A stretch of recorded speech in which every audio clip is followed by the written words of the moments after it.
Hey, you guys, come on in. Come on in, come on in, come on in. We got to talk. We got to talk.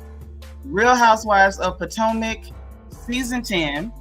This was the season premiere, the season opener, episode 1. Let me just say this. If the rest of the season is going to go down like this, ladies and gentlemen, if you hear, we may be in for something. They came out, y'all, blazing. I'm talking about both barrels. Both barrels. If y'all watched it, you know what I'm talking about. If you didn't, you know I'm going to tell you.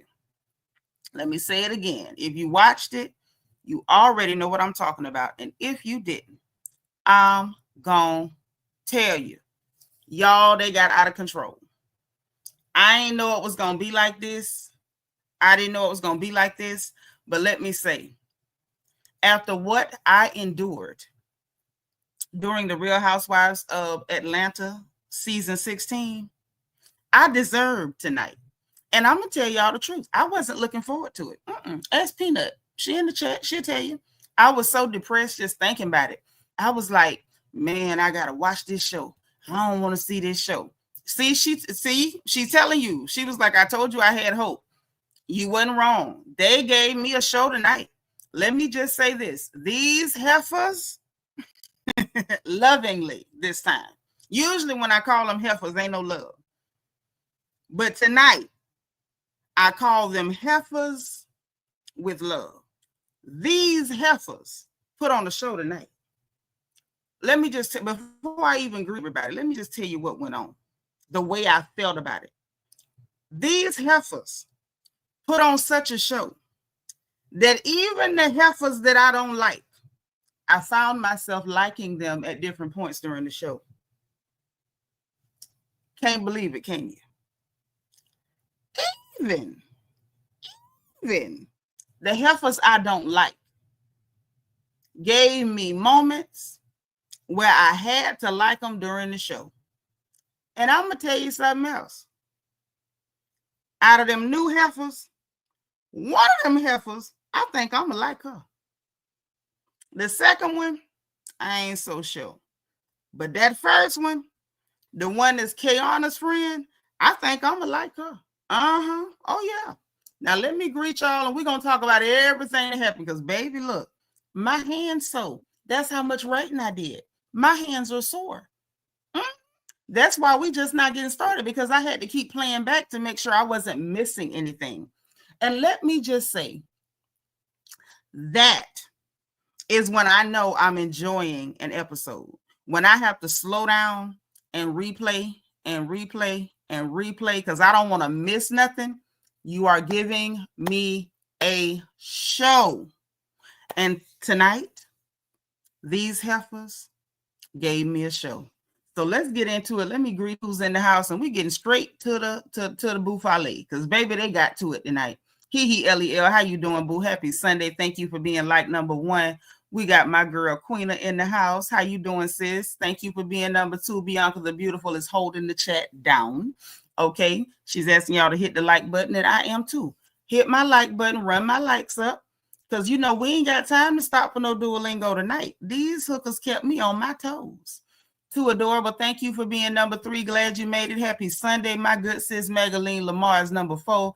Aries, son, you hit it at the same time. Lulu's little girl, that's my sis. She checked in, popped in the chat. D Crazy DS, and I'm glad you're here, girl, because I don't know what the corner gonna do, but I'm glad you number 8 too. I'm so happy to see you. Miss Thelma's number 10. How y'all doing? How y'all is?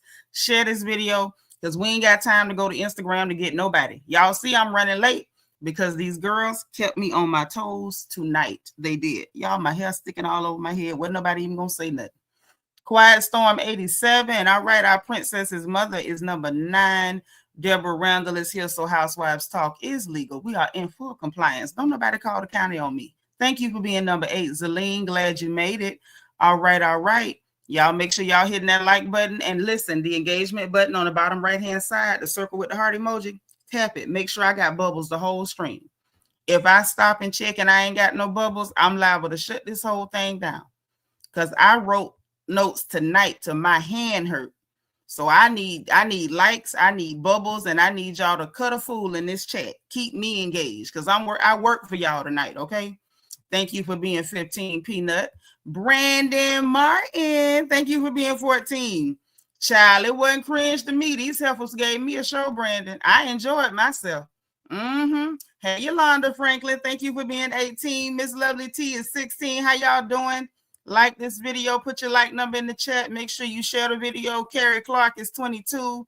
If y'all know you got people watching the show and they don't have nobody to go and kick it with after the show, share the video. Tell them to come on over here to the porch, honey. DV, thank you for being 18. See, Queen agree with me. These heifers put on the show tonight. Hey, Yvette, our Birmingham beauty all the way from the UK. I know that's right, sweet beloved. Thank you for being 15. I appreciate you. Yolanda says she gonna need Stacy to read G&A all the way down. Read them for what? I'm gonna need her to read the truth before she try to read anybody. Thank you for being 23, Yvette. Thank you for being 23, Priscilla Clemens. And Delicia, thank you for being 24. Y'all know I can't stand a lion heifer. Now, I can deal with a lot of stuff, but that line is disgusting. And Stacy done made a nasty habit of it. Auntie Eva, thank you for being 22. Yeah, that Angel girl. I think I might be gonna like her. I don't know. I ain't gonna call it too early. You know, last time I thought I was gonna like somebody, you know, y'all seen what happened. Kimberly, thank you for being 28. Ian Nicole Johnny, what's up, nephew? Thank you for being 28. Glad you're here with your wrench because I might need you. You never know. Miss Dogan, to you, welcome. Tamika Godbowl, what up, baby girl? How you doing? Good to see you. Camille Fun in the house. Y'all hit my like button because when we take off, we ain't stopping. We ain't stopping. Miss Dogan, you was number 34. I appreciate that. I do. Y'all come on in and get comfortable. Shoes off. Get your bottles of water. Uh-oh, they say I ain't got no bubbles? They say I ain't got no bubbles? Yeah, baby, you know it's going to be spoilers because on this porch, we give you the play-by-play. Rochelle, thank you for being 38. Brandon said, you ain't think that dinner with Stacy and Themo was cringe? Yeah, because she was lying. Her and that man ain't getting no darn divorce. Rochelle, you can't do the bubbles. That's all right, but the rest of them ain't on the TV. Y'all could give me some bubbles. Work on it. Thank you, Brandon. Auntie Eva said, I'm reserving my like till I see more of these people. I don't know. Angel giving me the feeling that I might like her. I don't know. I don't want to call it too quick because y'all know I have a history of getting excited about people when you meet them and it's like, oh, I like your vibe. Or I get excited when I hear they're coming and then I see them and I'm like, Y'all remember what happened with Mia Thornton? When she first came on, some of y'all remember, I was like, I think I'm gonna like her. And then I didn't like her because she just kept lying. And then last season on Atlanta, I had never been a Shamia fan, but I was like, maybe Shamia's grown up a little bit. Like, I think I might like her. She's kind of funny this season. And then you saw what she did. So things got real interesting and real weird. Really interesting and really weird with some of them ladies. So I don't want to call it too quick, but look, notebook. We got pages to get through tonight, y'all. Hey, Jen Jones, glad you made it, girl. Right, Yvette? So I don't want to call it too early because every time I'm like, oh, I got a good feeling about this person. Nope. Stacy, even when Stacy first came, I liked her. I don't think I know I don't like Stacy no more. No. I realized I didn't like her at the reunion last season at the end of season 9. By the reunion, I knew I didn't like her. The stuff she pulled with Karen at the right around the end of the season, I was like, I think I see what she's doing here, and I don't think I like what she's doing. But I wasn't sure I didn't like her. But then at the reunion, I said, yeah, I don't like her. I don't like people that are just lie with a straight face. That makes me very uncomfortable. DB said, I thought I was going to like Wendy when she first started. It took a few seasons, but now she cool. Yeah, I liked Wendy by the second season. The first season with Wendy, I couldn't do her. Miss Edith, how you doing? Say you found it interesting that Angel knew Wendy and Ashley and both acted like they didn't know her. That's not true. Wendy said, hey, a familiar face. Wendy actually greeted her warmly. That's not true, Miss Edith. Hey, Mo, thank you for being 45. Jen Jones says Stacy gives single white female. She gives something. I don't know what she giving, but whatever she's giving, Jen Jones, Stacy's giving me the ick. Stacy's giving me the ick. Quiet Storm said, I knew I wasn't going to like Stacy when she said her kids don't have access to black people. That did throw me. Her daughter don't, our baller doesn't see a lot of black women. I'm like, girl, her mammy black. What is you talking about? Okay, I'm just saying it was a little weird. Brandon said, I ain't like Stacy tonight or her dresses except for the black dinner dress. I didn't even like that one. I didn't, because it didn't flatter her. And Stacy has such a tall, slender, statuesque frame. Like she is like model-esque, but it's almost like she don't know what to do with what she got. I don't know. She wears things that make her look very long-waisted and odd. It makes her look odd. And there's nothing odd about Stacy. Stacy is a pretty, pretty lady. The only thing that's really wrong with Stacy is her wigs. I'm gonna be honest with you. But she don't wear clothes that flatter her, and I wish she did. Like, honestly, Stacy, if you ever see this girl, I am a stylist, personal shopper, and a designer. Girl, I will honestly style you for a whole month for free if you let me, because you a mess. But you better not lie on me, because I'm from Florida. Girl, I'll embarrass you. Hey, DM Rocks. Yes, she is a horrible liar. Jen Jones. Okay, so we got the folks. DT. That's my boo. Thank you for being number 48. I know good and hell well we got more than 48 likes, and I got to get through this whole review. I know good. Let me look.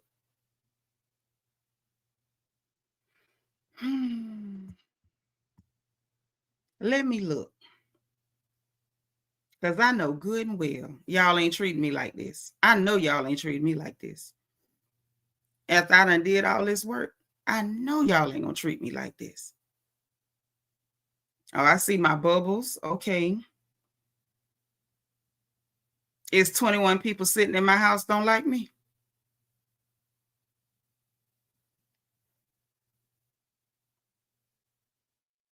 Is that what we doing? Hey, Belicious. DT says Stacy Mouse sounded like a chicken left foot. I'm through. You so crazy. I can't with you. Thank you for being 55, Belicious. Thank you. Wait. Hold on. Stacy already embarrassed with the breath allegations. Dang, that's gonna follow her for the rest of her life. Listen, y'all seen what happened with Diarrhea Bill. We ain't trying to make nobody famous like that. That was tough. All right, so we got 15 more people that I need to hit the like button. I'm gonna check periodically. I don't want to stop for Duolingo. We got to get through a lot of notes. So let's just dive in, okay? Because there's no cute way to do this. We just got to dive in. It was a lot to get through.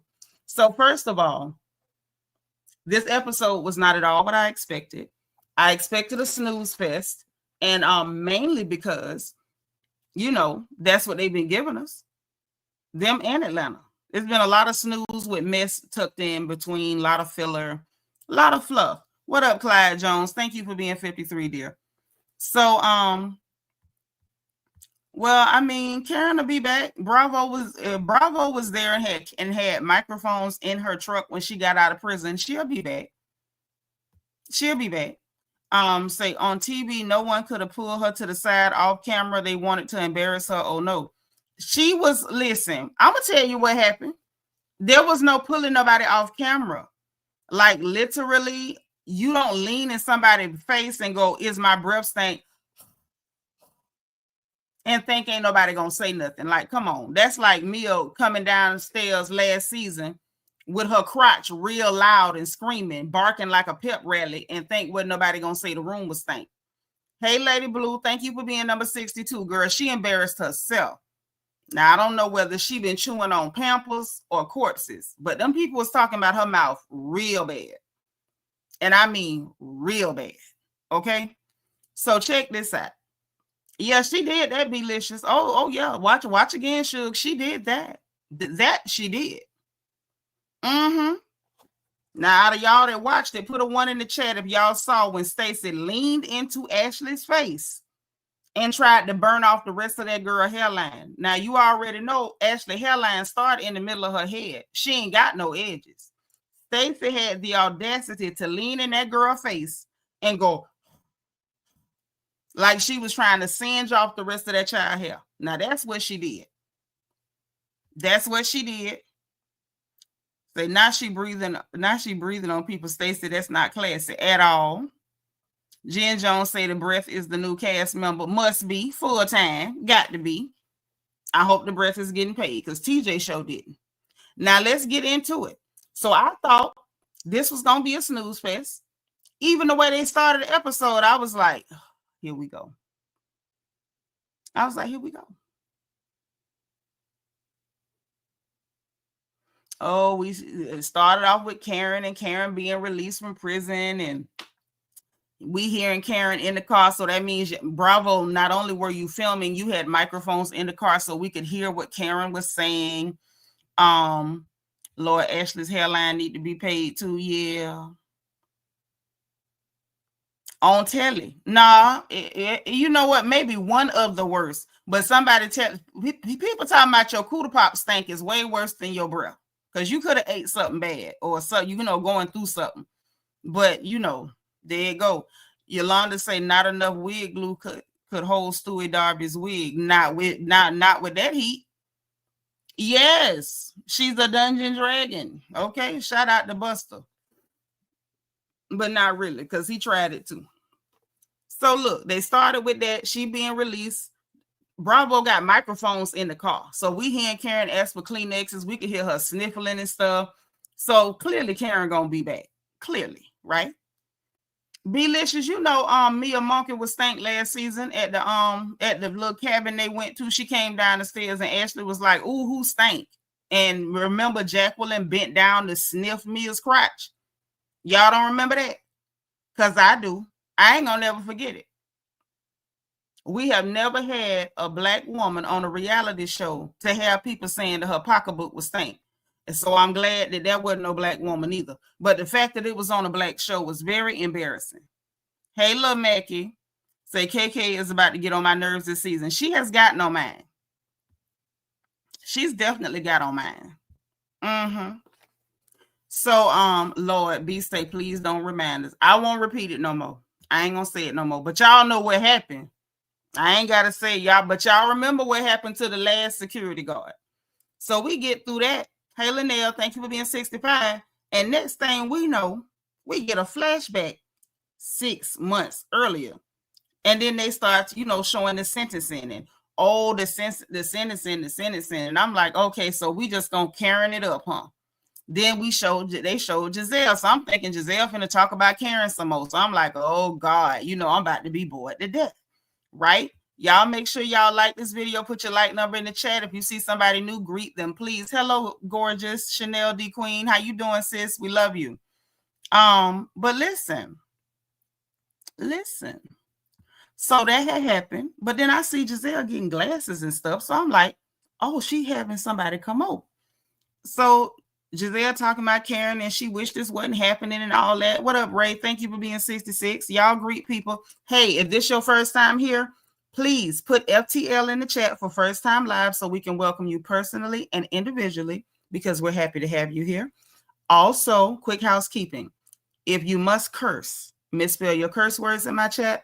And we only talking about these heifers. So there should be no arguing, bickering, disrespect to anyone in the chat. Be nice to everybody. We drag them, not each other. Okay. Hey, Shakuru. So, she's like, sorry that happened to Karen. She wished that didn't happen to Karen. I think we all did.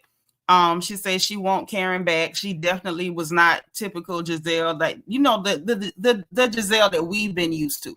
We're really not seeing a lot of that Gizelle. We see bits and pieces of her. She's still in there. The nasty's still in there.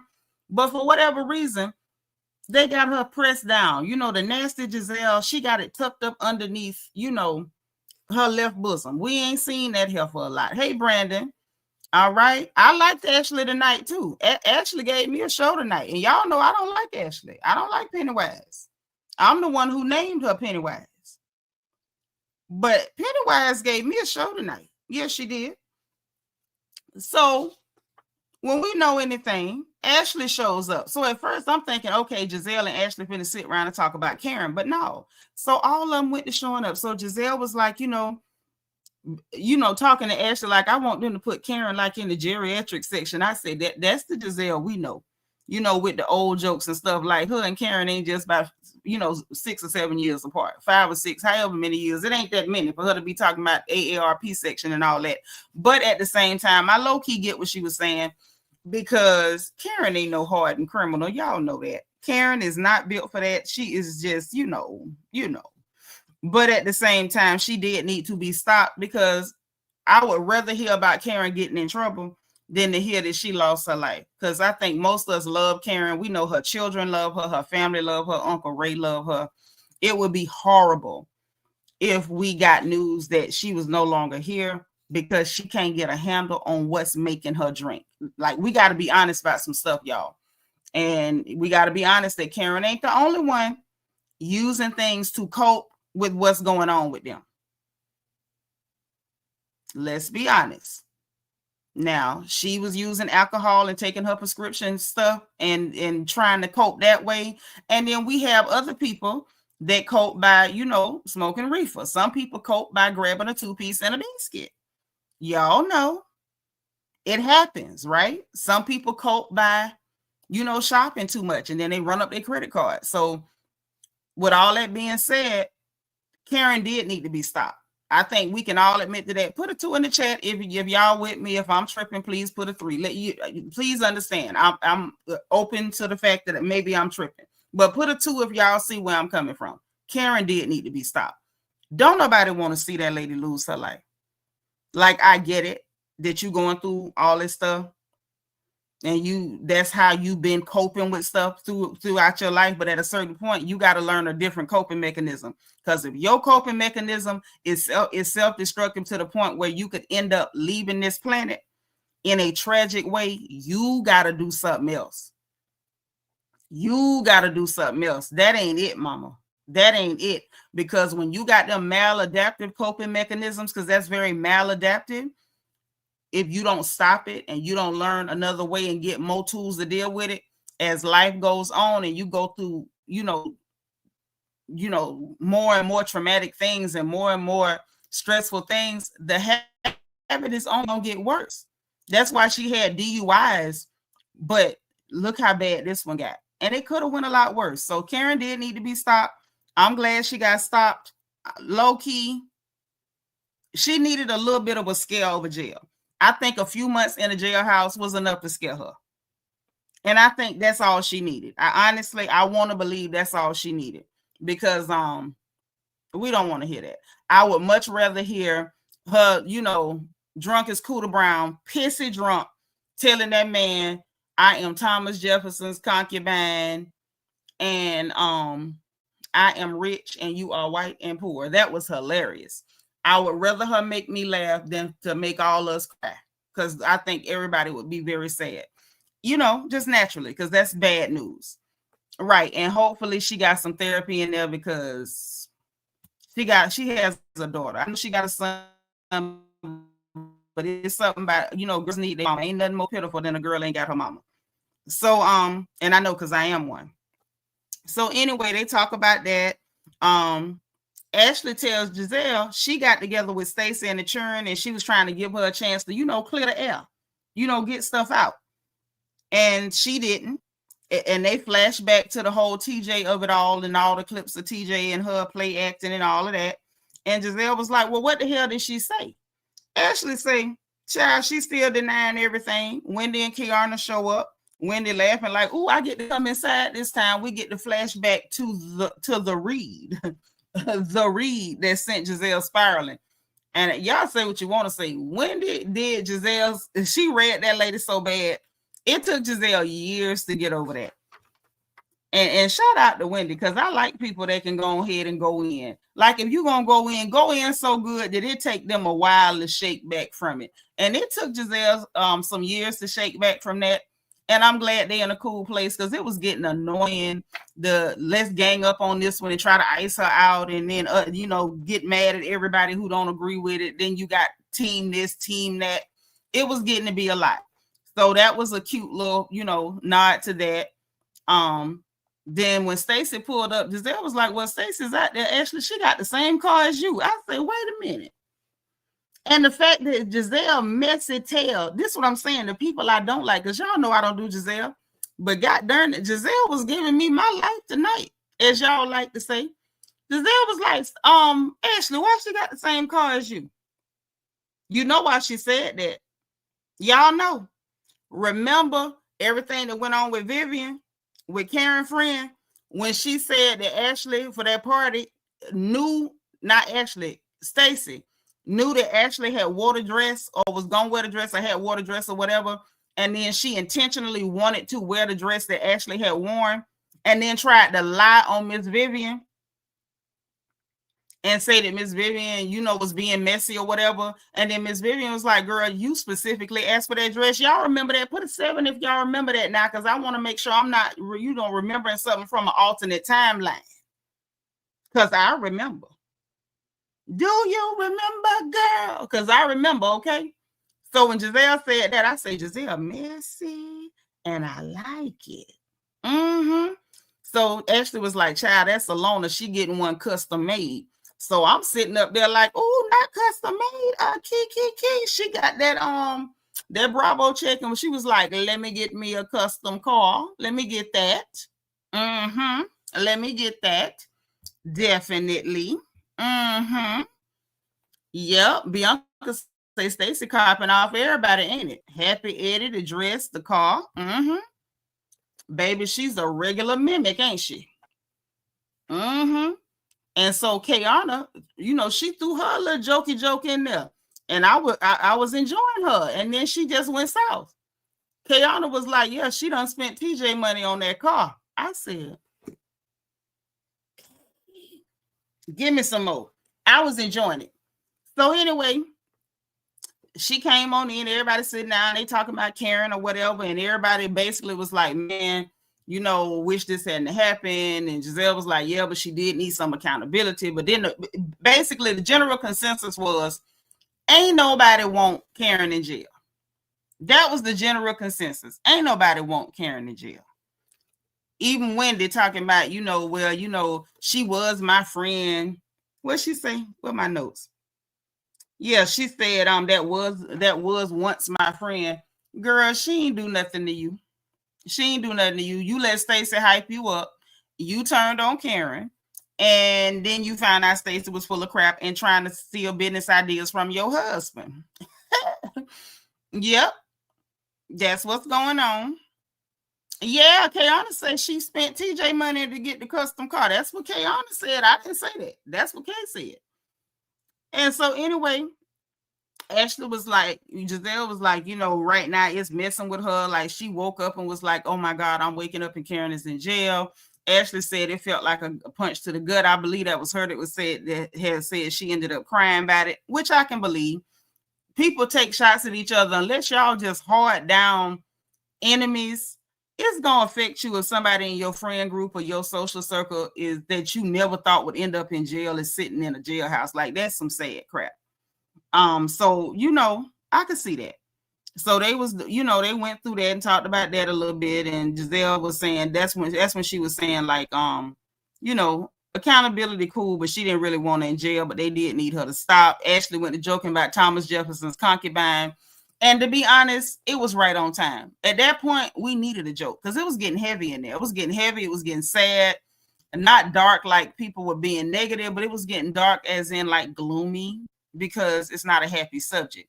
So it was real good. It was really, really good that Ashley knew when to throw the joke in about Thomas Jefferson's concubine because that was freaking hilarious. Everybody had a good kiki on that. Yeah, that's all it's supposed to be. Petty for a check. It shouldn't be no real enemies like that. Because once they go there, it's kind of hard to come back from it. That's why I said shout out to Wendy and Gizelle for coming back up out of that because they had went into the dark water real bad. And so they was all like, yeah, child, that was crazy. That was real crazy.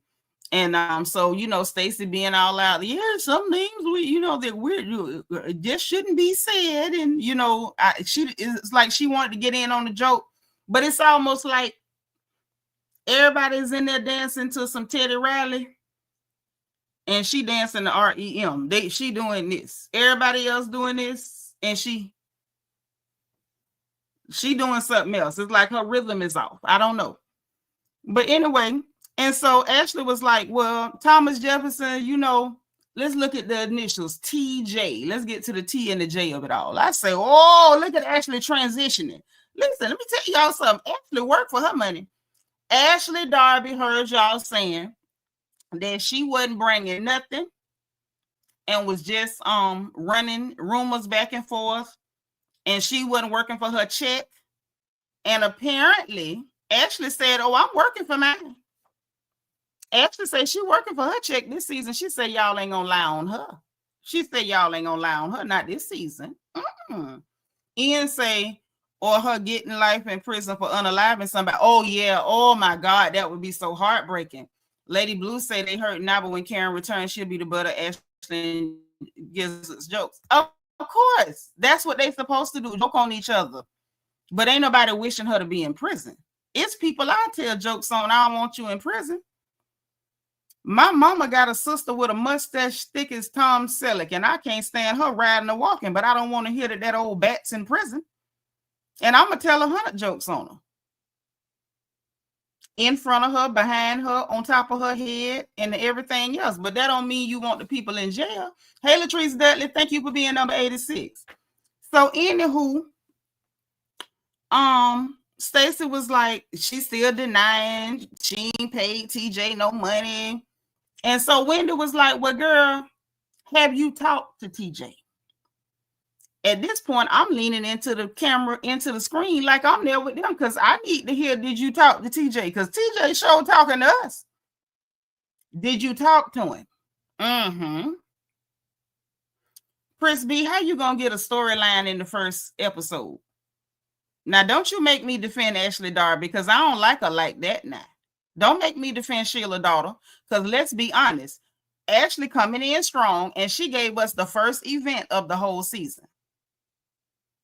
And it was fireworks at the event. So let's not do that. But anyway, so she said, did you talk to him? And she was like, yeah, I talked to him. And so they was like, well, what the hell he said? She claimed, oh, he feels really bad and he's so sorry and he's remorseful and he wanted to come on TV. He was crying. He wanted to come on TV and retract the story. And so Ashley was like, well, it's funny you say he said all that by being remorseful, because he was just on Instagram saying that it's true. He ain't lying on you. Sis on the phone just rolled in.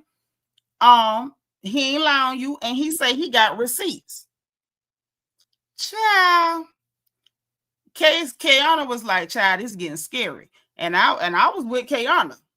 That's some scary crap right there, what Stacy doing. That's frightening.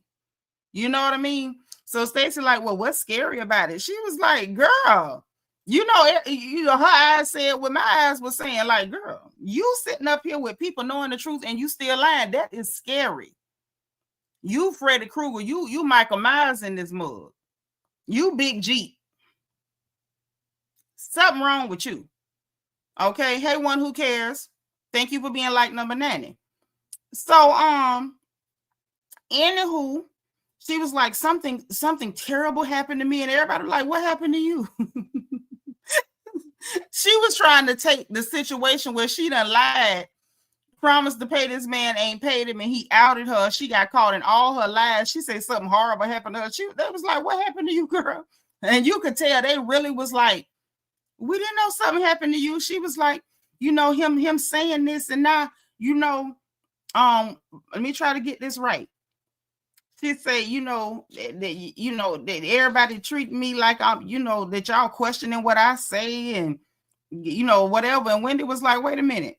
But when we was at the reunion, I tried to tell you what was happening. She said, you said we was lying. We telling you what the man said. You say we lying. And I love that production flashback to the reunion.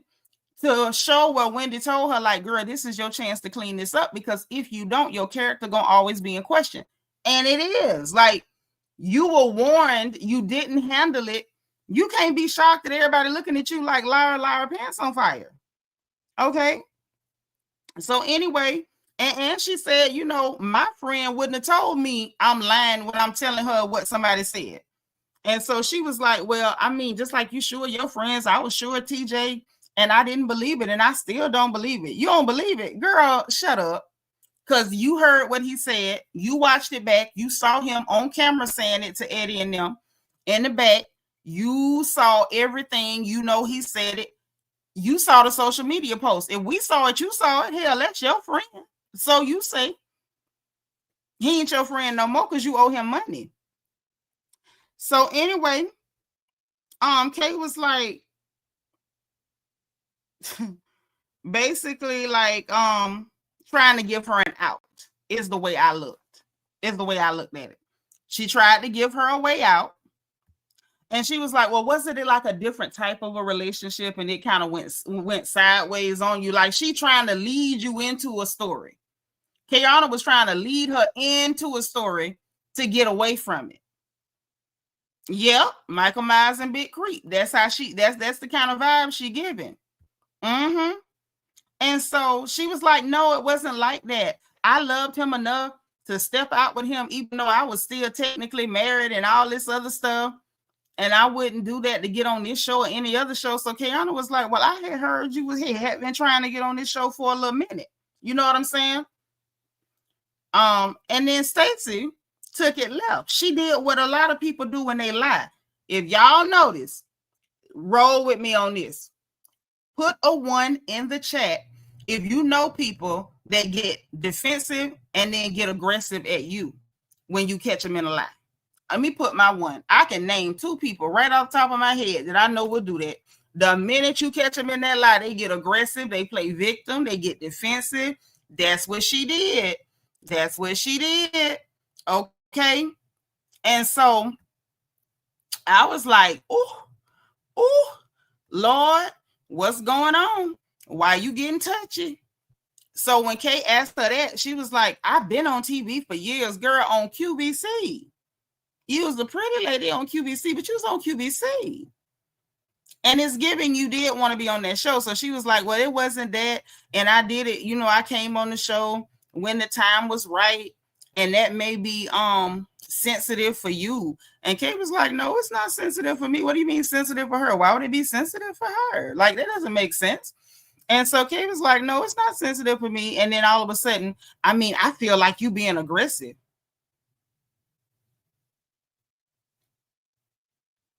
And it was at that moment, I say, Stacy don't know she black. I've been trying to figure out what was going on. Even back when she was telling us that Arabella don't get to be around black women when she got a whole black mammy, I was confused, right? Actually saying that I could low-key get because she ain't black and her mama ain't black. You know what I'm saying? Like, them some non-black people. But Stacy, you know you black. When she did that to Kiearna, I feel like you being aggressive. That girl was talking in a light tone. She didn't have no bass in her voice. She wasn't loud. Everybody's talking to you. So what was the difference in Ashley talking to you and Kiearna talking to you other than their complexion, Stacy? It's giving Stacy don't know she black. Y'all, Stacy don't know she black. That's why she acting like that. So you gonna tell the black woman she being aggressive. So you trying to weaponize complexion. Stacy. We've already dealt with colorism on this show. And whether people know it or not, colorism does not always come from people who are lighter complected. It also comes from delusional, self-hating hookers like Stacy. I didn't like that. Now, Kiearna got on my nerves good and better this episode, but we gonna tell the truth and shame the devil. I didn't like that. Ashley was giving you the business. Gizelle wasn't cutting you no slack. But Kiearna was like, she actually tried to give you a way out. And because she said what she said, because she heard what she heard from the people she heard it from, probably Karen. Now she's being aggressive. Her voice wasn't even loud. What are you talking about? What are you talking about? I ain't like that. I ain't like that at all. Prince B says she definitely tried to be shady with Kay, and Kay was asking a general question. I didn't like that. Yeah, it wasn't just shade. She was trying to bait her into saying something with, like, maybe that's a sensitive topic for you. And then when that didn't work, she accused her of being aggressive. What she did was try to weaponize stereotypes against Black women against that Black woman, while she herself is a delusional Black woman. Mm-hmm. Right. She ain't even smart enough to act like that. Baby, it was the dumbest thing I've ever seen. What's up, Black Smile? Hey, Sweet Tea, how you doing, boo? Thank you for being number 98. Black Smile, thank you for being 96. So I'm sitting there like, yeah, it's official. I don't like you. And your non-dressing behind. I don't like you. I don't like you at all. So anyway, when she said, I feel like you're being aggressive, Kay was like, girl, you lied and I called it out. That's all that happened. What did I lie about? And she was like, girl, you sat on national TV and told all them lies. Hey, Miss Sparkle, told all them lies. She said, and then tried to cry and couldn't even squeeze a tear out your little beady eyes. Gizelle couldn't do nothing but laugh, and I did too. I say, not she don't went all the way to the beady eye. I said, go ahead, get a cake. Because, see, that let me know Kiearna picked up on the microaggression from this heifer. She thinks that man's complexion somehow extends to her. It doesn't. I don't care how many times you crawl up under that man. I don't care how many times you ride on him. I don't care what you put in your mouth or your behind. You ain't gonna never adopt his color because you married to him. But you could tell she thinks she did, though. Moving right along. And so Stacy in the confessional talking about, Kay is real being negative, and I'm shocked because Kay is vanilla, and now all of a sudden she got a personality when it come to me. Girl, you tried to use microaggressions, and she went ahead and showed you what aggression looks like, and that's what she was supposed to do to you. That's what she was supposed to do to you. And she did better than me, because had it been me, I'd have told you exactly what was wrong with you. I'd have called out exactly what you did. And I'd have let you know why you did it and why it wasn't going to work. I'd have read her for filth then and there. See, that's why they don't let real women on the TV. We're not allowed on TV. Susie Gathers, it's her first time live, y'all. I need you to spam the chat with the word welcome, because we happy to have Susie. Let me put my welcome in first. Welcome, welcome, welcome, Miss Susie. Spam it, y'all. Spam it. Y'all know the rules. So Kay in the confessional, like, girl, this heifer will lie with a straight face. She's like, people like this is scary. I mean, you can lie on me and you'll have people believing you. And she's not wrong. She's not wrong. I've met very few people like that, but people who will lie on you to your face are very scary people. Very scary people. And I won't deal with you. And I promise you that we can be blood kin. I don't care if I gave birth to you. Lie on me to my face and see how much I talk to you. And when I say one time, you got one time. One time. Peanut here, she can tell you. That's a game I don't never play. That's a game I never played. I love to sit down and put everybody in the room so we can get the truth out, but lie on me to my face and see if you ever get a chance to be in my space again. That's a game I never play. Quiet Storm say it must be a Stacy thing not to realize you Black. This one is right there with Stacy Dash. That is what it's given. That is what it's given. Yeah, you got one time. You got one time. I don't care who you are. I promise you that. I don't play them games, honey. So Stacy sitting there, then she tried to play the, hurt woman thing. The man hurt me, and every woman's been hurt by a man. I know all of you know what it's like to be hurt by a man. Gizelle was like, wait. What, Gizelle? You never been hurt? You never been hurt? Like, just really, being theatrical. That's what people do when they liars and get caught. And they lie so much and usually get away with it. They get defensive. They start putting on performances because they're trying to distract you from the situation. Because if you stay laser focused on the topic, there's no way to maneuver out of that lie. So she was trying to take it to the left, take it to the right. And Gizelle was like, no, what I'm saying is don't bring us in your ish. Don't go talking about, oh, we all been hurt. Ain't no we all. No. You brought a man on the show to pretend to be your boyfriend, and it blew up in your face because you didn't want to pay that man his money. Okay? So look. So then Stacy was like, I'm just tired of being hurt. I'm tired of being hurt. So her voice started warbling like a deranged turkey, right? Gizelle was like, girl, this is our first conversation. What is you tired of? So Stacy jumped, then she was like, you guys are going to question me every time we're together. And so Gizelle was like, girl, accountability is what this friend group is all about. Like, you need to think about that. And she's like, well, maybe I do need to reconsider. And she gets up and storms outside, girl, and call them female dogs. Call them the itch bay. Call them the good old itch bay. And I'm sitting there like, oh, you're real nasty when you get caught in a lie. So you don't want to be accountable. Oh, got it. But I'm like, how you calling them out their name because they caught your lies? How you do that? Brandon said, I think Seanitra would have educated Stacy one-on-one to help her out with tough love. Baby, one thing about Nitra, I clean up where you mess up. Let me just tell you that. It wouldn't have been no one-on-one. I'm not pulling you to the side. If you show your behind in front of an audience, I'm going to clean up right where you mess up. Now, if you want me to straighten you privately, you better act out privately. Because wherever you mess up is where I'm going to clean up. Had she ever tried me talking about you being aggressive when people just talking to you regular, and I'm I'm a black woman, and these two non-black or non-black presenting or not typically black presenting women are talking to you with a lot more vinegar, oh, I'd have cleaned her up right there on the spot.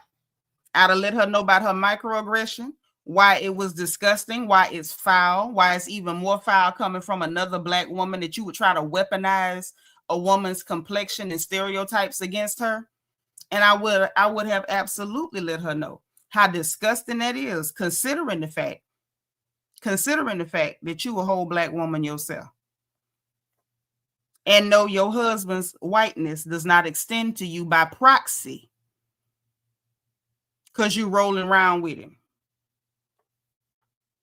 It don't wipe off. None of it rubbed on you.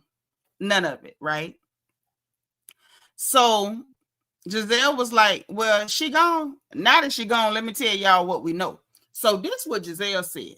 She said while her and Ashley was out there in LA to the Essence Women's something other, that they had some event.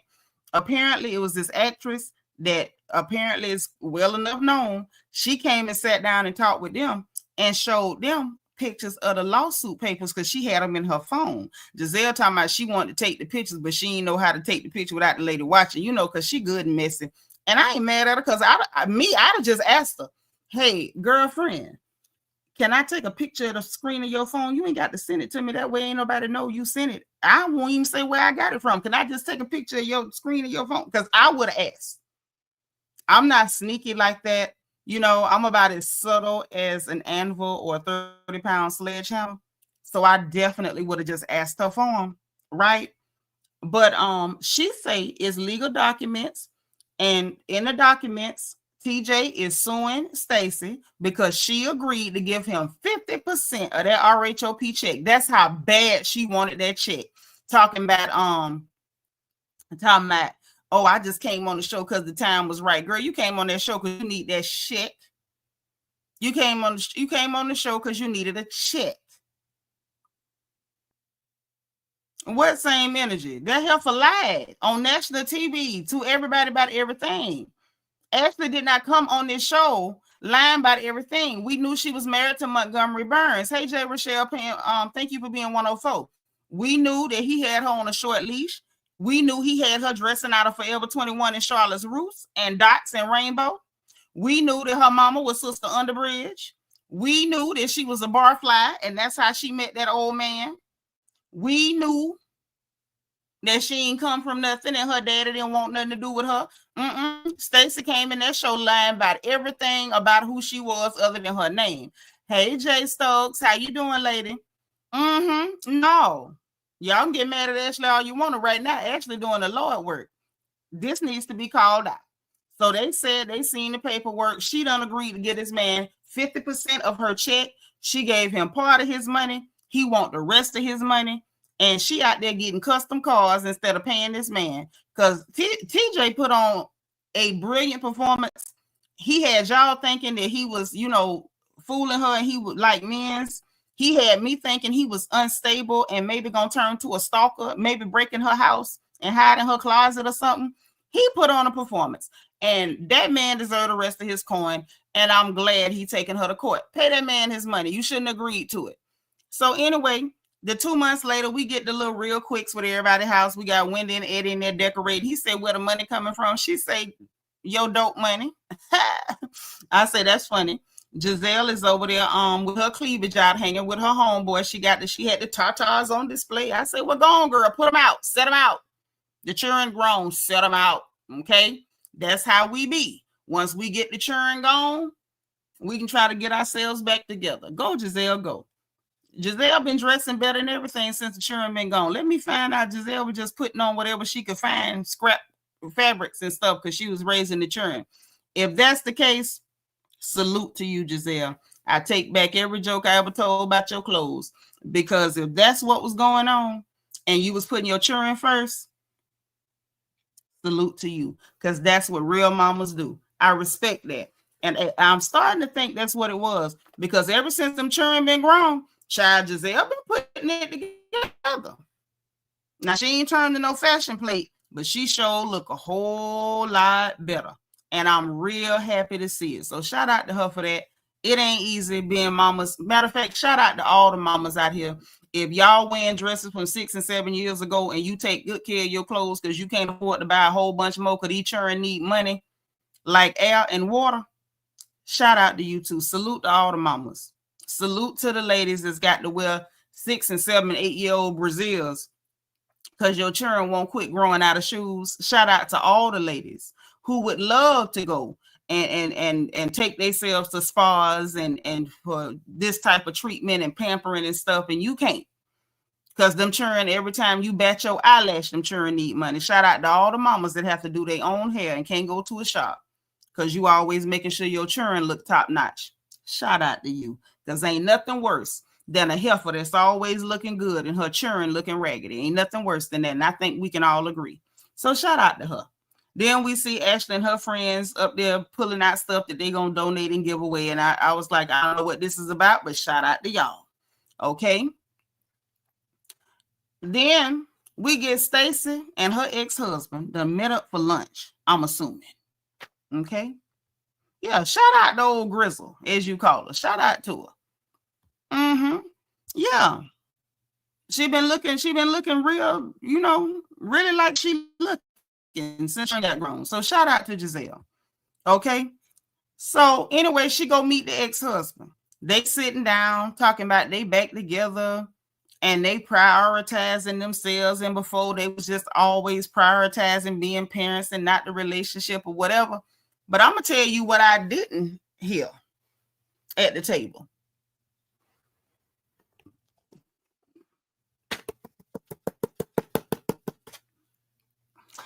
I heard him say during the conversation when they was talking about not confusing the baby, him saying, yeah, we just told her we was getting divorced. We just told her about the divorce, so they don't want to go back and say, oh, no, we getting back together. We never heard him say they were divorced, and we didn't get a whole lot from him at all. He was very quiet, like, okay, I'm going to go along with it or whatever. It was given, I'll go ahead and film with you, but he wasn't saying a lot. We got most of the story about their story from Stacy in a confessional. The only thing we heard from them at the table was, yeah, we prioritizing each other instead of just prioritizing being parents. We found out he sent her an Evite rather than just asking her out because he said he wanted to do something different. We heard her say some stupid stuff like she was trying to play a role like she played the role with TJ. This dude, Themo, I don't know what kind of country that name is from, but he do have a little accent. I don't know whether it's Scandinavian or whatever. He somewhere over yonder way. Okay. And talking about, yeah, we should write a book. And he was like, there's plenty of books out there. We should have read some of them. I say, You might be that. You might be one of them ones. I think I like you. I think I like Themo because I wasn't ready for the bull crap. I'm gonna tell y'all that right now. Delicia Dismute, thank you so much for the super sticker, sis. My first supporter tonight. Thank you, Delicia. Y'all tell Delicia thank you for looking out for me. Bianca said, "Child, Stacy and her ex meeting up was so predictable to me. I know this was a scheme after last season reunion. She's not gonna do well as a housewife, in my opinion. Mine either. But I told y'all last season she didn't want to leave her husband. I think she was, I told y'all then, I felt like she did that because maybe she was trying to get a reaction out of him, and he was going through with it, going all the way with it. I think she didn't go follow through with it because we find out later that something's missing, okay? So she claimed that they got back together over Christmas vacation. Remember, we talked about it right here on the porch when we saw them like taking Christmas pictures. I'm like, that girl want her husband. She don't want to break up from that man. I told y'all that then. So anyway, that's it for that because it was a lot of play acting from her. And I'm just not digging it. Like, we've had enough fake and phony people, and I feel like I speak for all of us when I say we are not interested. When I say we ain't interested, I feel like we just not interested. Right. Thank you. I sure did. I told y'all that. So then we get to Kiearna's condo. Mama K came back. Yes, she did. Yep, I did say that. I told y'all that girl didn't want to leave her husband. I told you. Y'all don't be believing me. Okay? So look, y'all, LEL is crazy. DS, watch your sisters. You know they crazy. So Mama K came back Kiearna's condo. So Kiearna got her condo set up. She got big pictures of herself on the wall. And it's a shame because Kiearna really she's a cute girl to me. She's really cute. And she looked just like her mama. And I love that. Ooh, I love that.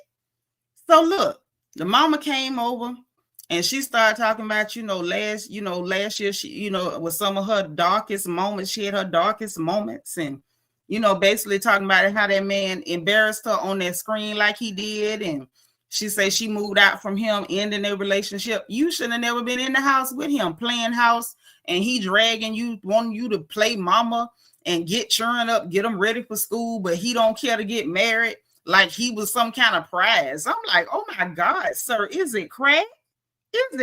Sir? Have you seen yourself, mister? Did you rip all the mirrors out your house and your office and your car? Is that what happened, sir? Do you not realize that girl is younger than you? She prettier than you. She better than any chick that you should have ever been able to talk to. But can we be real? If that little dude Greg was gonna get a girl as pretty as Kiearna, she should have been somebody from the projects that rent is $12 a month. Because there's some pretty girls that's on Section 8. He should have had a real pretty girl on Section 8. Because ain't no way in here you should have had no real pretty girl that got her life together. Because who are you again? And look at you again. I ain't like it. I was with her mama on this one. And so she said she moved out, ended the relationship. And I was happy for like a minute. Not even a whole minute. Because then she turned around and say 3 months later, because her mama was like, you supposed to been breaking up, y'all going to Jamaica. She said 3 months later, he come reach out to her talking about, would you like to go to Jamaica and talk? And she was like, yes, I would like to go to Jamaica and talk. Why? It's only Jamaica. And you could take yourself to Jamaica. So what's the big deal about him taking you to Jamaica? Ain't like he said, let's go to the Maldives. Ain't like he said, let's go to Santorini. Let's go to Egypt. Let's go to Prague. Jamaica, Kay. Kiearna, you up here insulting your mama's ancestral beauty. I can look at your mama and tell this is ancestral beauty. This been passed down generation to generation. You sitting up here with strong foundational beauty, and you are playing with it. Her mama was giving it to her blood raw, like, this got to be earned. It's true. Girl, you got too much going for yourself. You look too good. You walk too good. You talk too good. Your hair healthy. You got full edges. You own your business. got your little piece of education, got a little style about yourself, you got a cute shape, you're capable, you're relevant, and you letting something look like that mess you around. Listen. Oh, Lord. She is from Baltimore, but her mama is too. And Mama K was giving it to her blood raw. That ain't that. Mama K told her flat out, girl, I don't like this relationship for you. She said, I didn't like who you were in that season of your life. This ain't no good. And Kiearna talking about it's hard to be with somebody when your family don't really like that relationship and they like him. So it's a lot for them to say that. Hey, man, they don't have to hate that dude to tell you he ain't no good for you. He ain't. The hell? And what you hanging on to him for? Kiearna.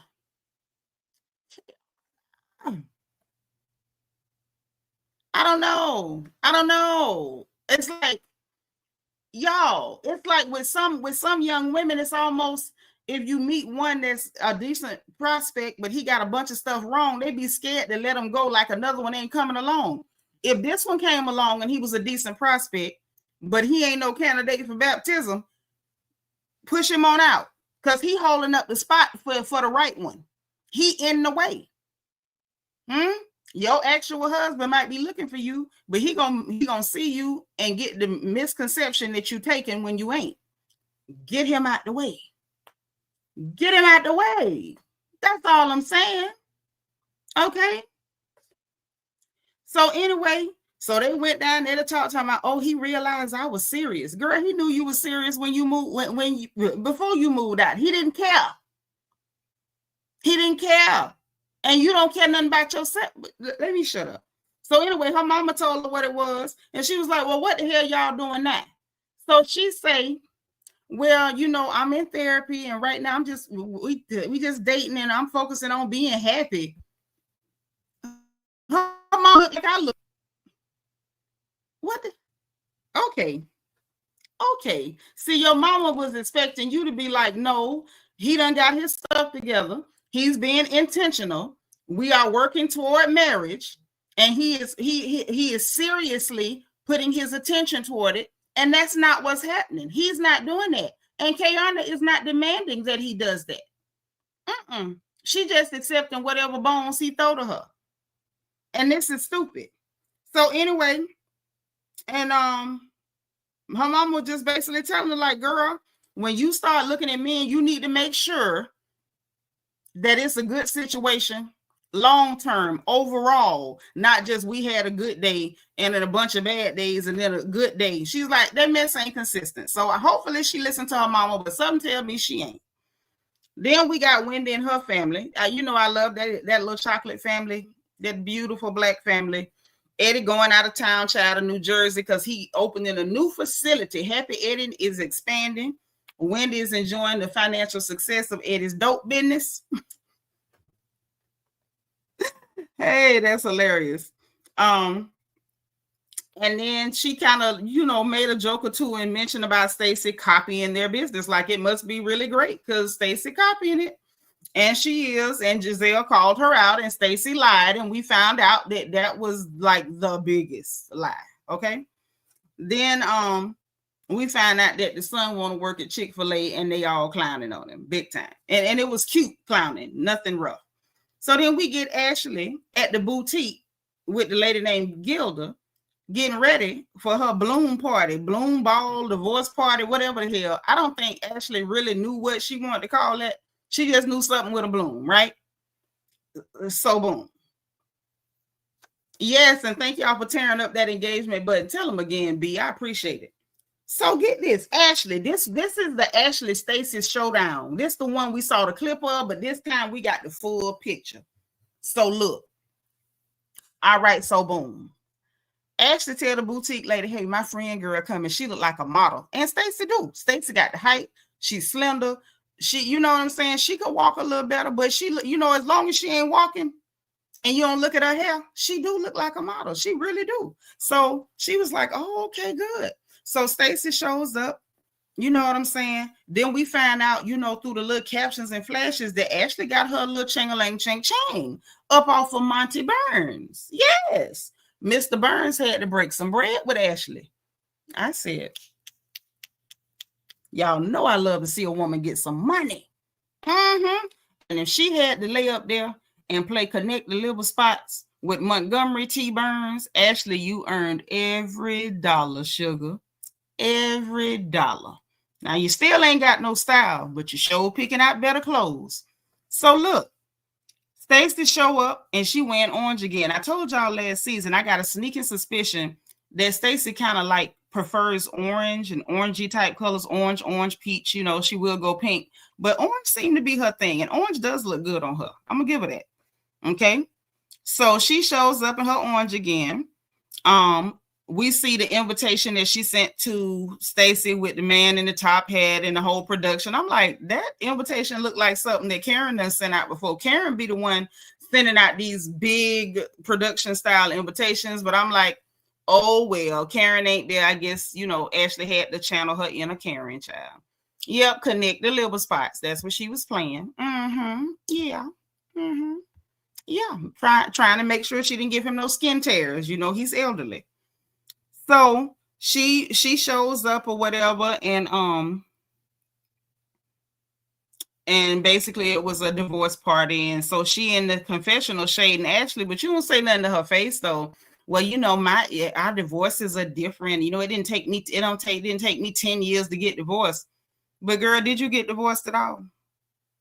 Imagine trying to do divorce shade about how long somebody else's divorce took when you faked one. Or you didn't go through with it. Hell, I believe that's what Ashley was doing. I don't believe Ashley intended to go through with that. I think it worked out where they just said, let's go ahead and do it. But I don't think Ashley meant to get no divorce. I think that's what took them so long. But let me hush because I don't know them people business. But anyway, she, you know, taking shots in the confessional, but not in person. And so Ashley was like, you know, hey, girl, I understand why you left the other day, but, you know, I had brought you here. I understand why you left, but I wish you didn't.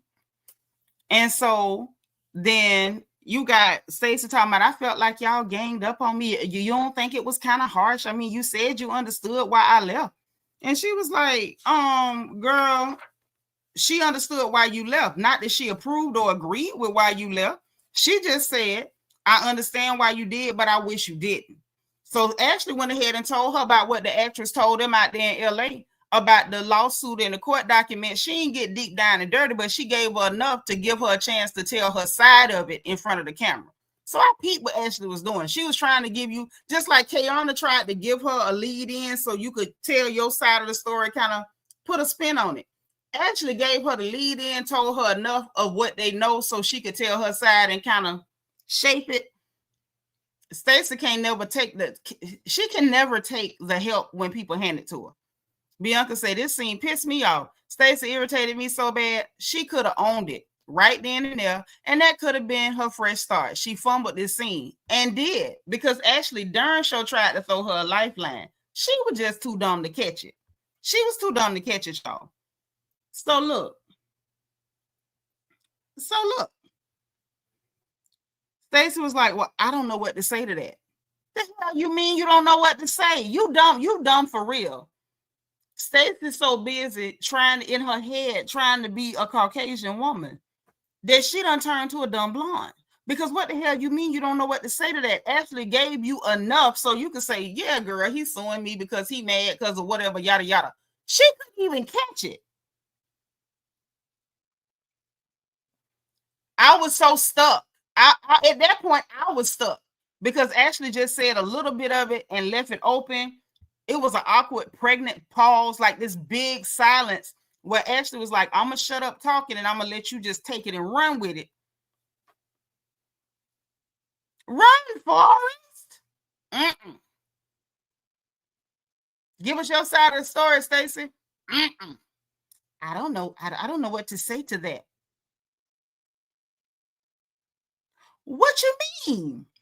So anyway, Ashley was like, so you just going to stick to this? You just gonna stick to this? Yeah, I mean, it's the truth. And so she gonna say, well, you really want to know the truth? Ashley was like, yes, I want to know the truth. Look, TJ has moved on, and this and that, and I can't, speak to what an imaginary friend said. Imaginary friend. So she back to calling anybody who tell her what's going on, you're lying. Girl, ain't nobody lying. So basically, you can't call him a liar. So you calling them liars for telling you what the man's saying and what's really going on. Because they know. How dare you know about my lies? So you must be lying because you know about my lies. So at that point, Ashley say, oh no, it ain't no imaginary friend. She's a very well-known actress. Ain't no imaginary friend. And then said her name. And Ashley said the same thing Kay said in the confessional. She was like, oh, this lady's scary for real. Because she will just die hard, hold on to a lie. Like, this is scary.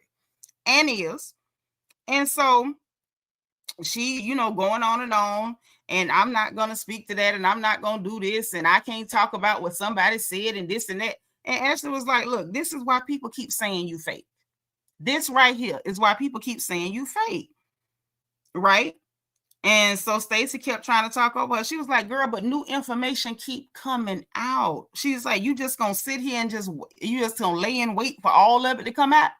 You know what I'm saying? Ashley literally is trying to tell her, get ahead of the story because stuff keep coming out.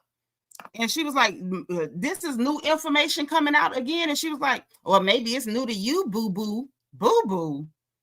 Boo-boo? Girl. Boo-boo. It's not new to me. Well, if it's not new, then what the hell you mean you don't know what to say to it? See, this is where people like Stacy get me. I don't know what to say to that. I can't speak to what an imaginary friend said as though you have no idea what she's talking about. But then when she calls it new information, you say it's not new to you. So if it's not new to you, then why are you sitting up here playing dumb if we can call it playing? You knew exactly what she was talking about and you knew what to say to it. You could have, if nothing else, you could have said, girl, I already know all about that and I'm just not finna talk about it. Why play dumb and then turn around and say it's not new information? Big dumb girl. Like, stop. Honestly, that's why the Lord won't let you get your hair done. Because you stupid and you be lying. And you being punished. That's why the Lord keep making you wear them ugly wigs. If you want to be delivered from them wigs, Stacy, you got to stop lying. If you want to be delivered from them plastic wigs with them thick parts in the middle that hump, like, stop lying. That's all you got to do. And the Lord will deliver you from them wigs. I know he'll do it. Won't he do it? So anyway, Ashley was like, look, are you even divorced? And I said, Ashley, come on, answer the real questions. And she's like, yeah, you know how she do when you catch a line. She paused, she looked glazed over and she goes, yes, I'm absolutely divorced. Ashley was like, girl, why I can't find none of your stuff online? She said, in the whole state of Virginia, we can't find it nowhere. She said, mine in there. Because it's not nobody's business. Ashley was like, girl, that's not how that works. Marriage records, dissolution of marriage, all that stuff, that's public record, baby.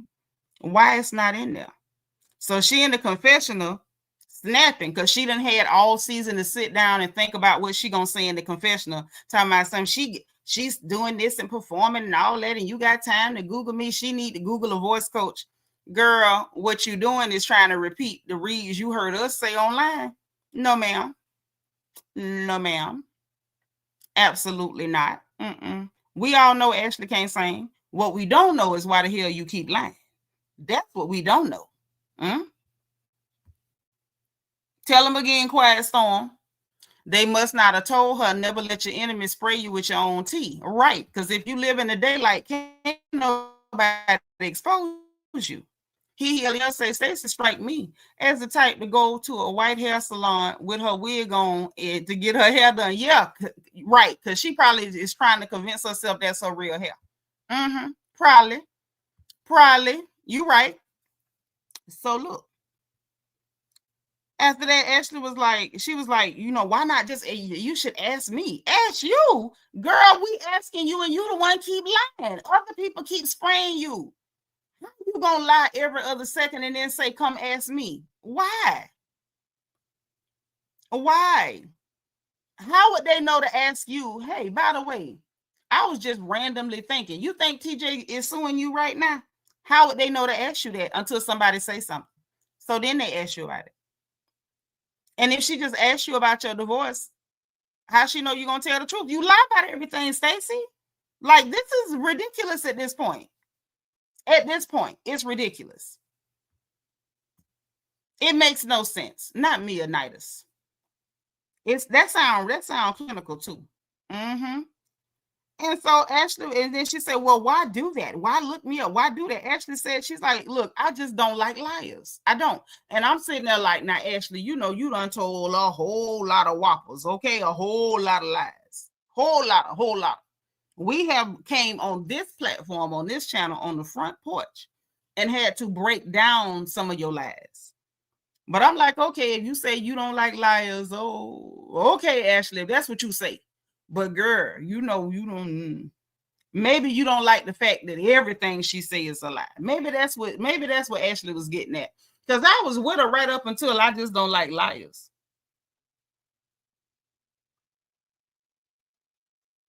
Okay, if that's what you say.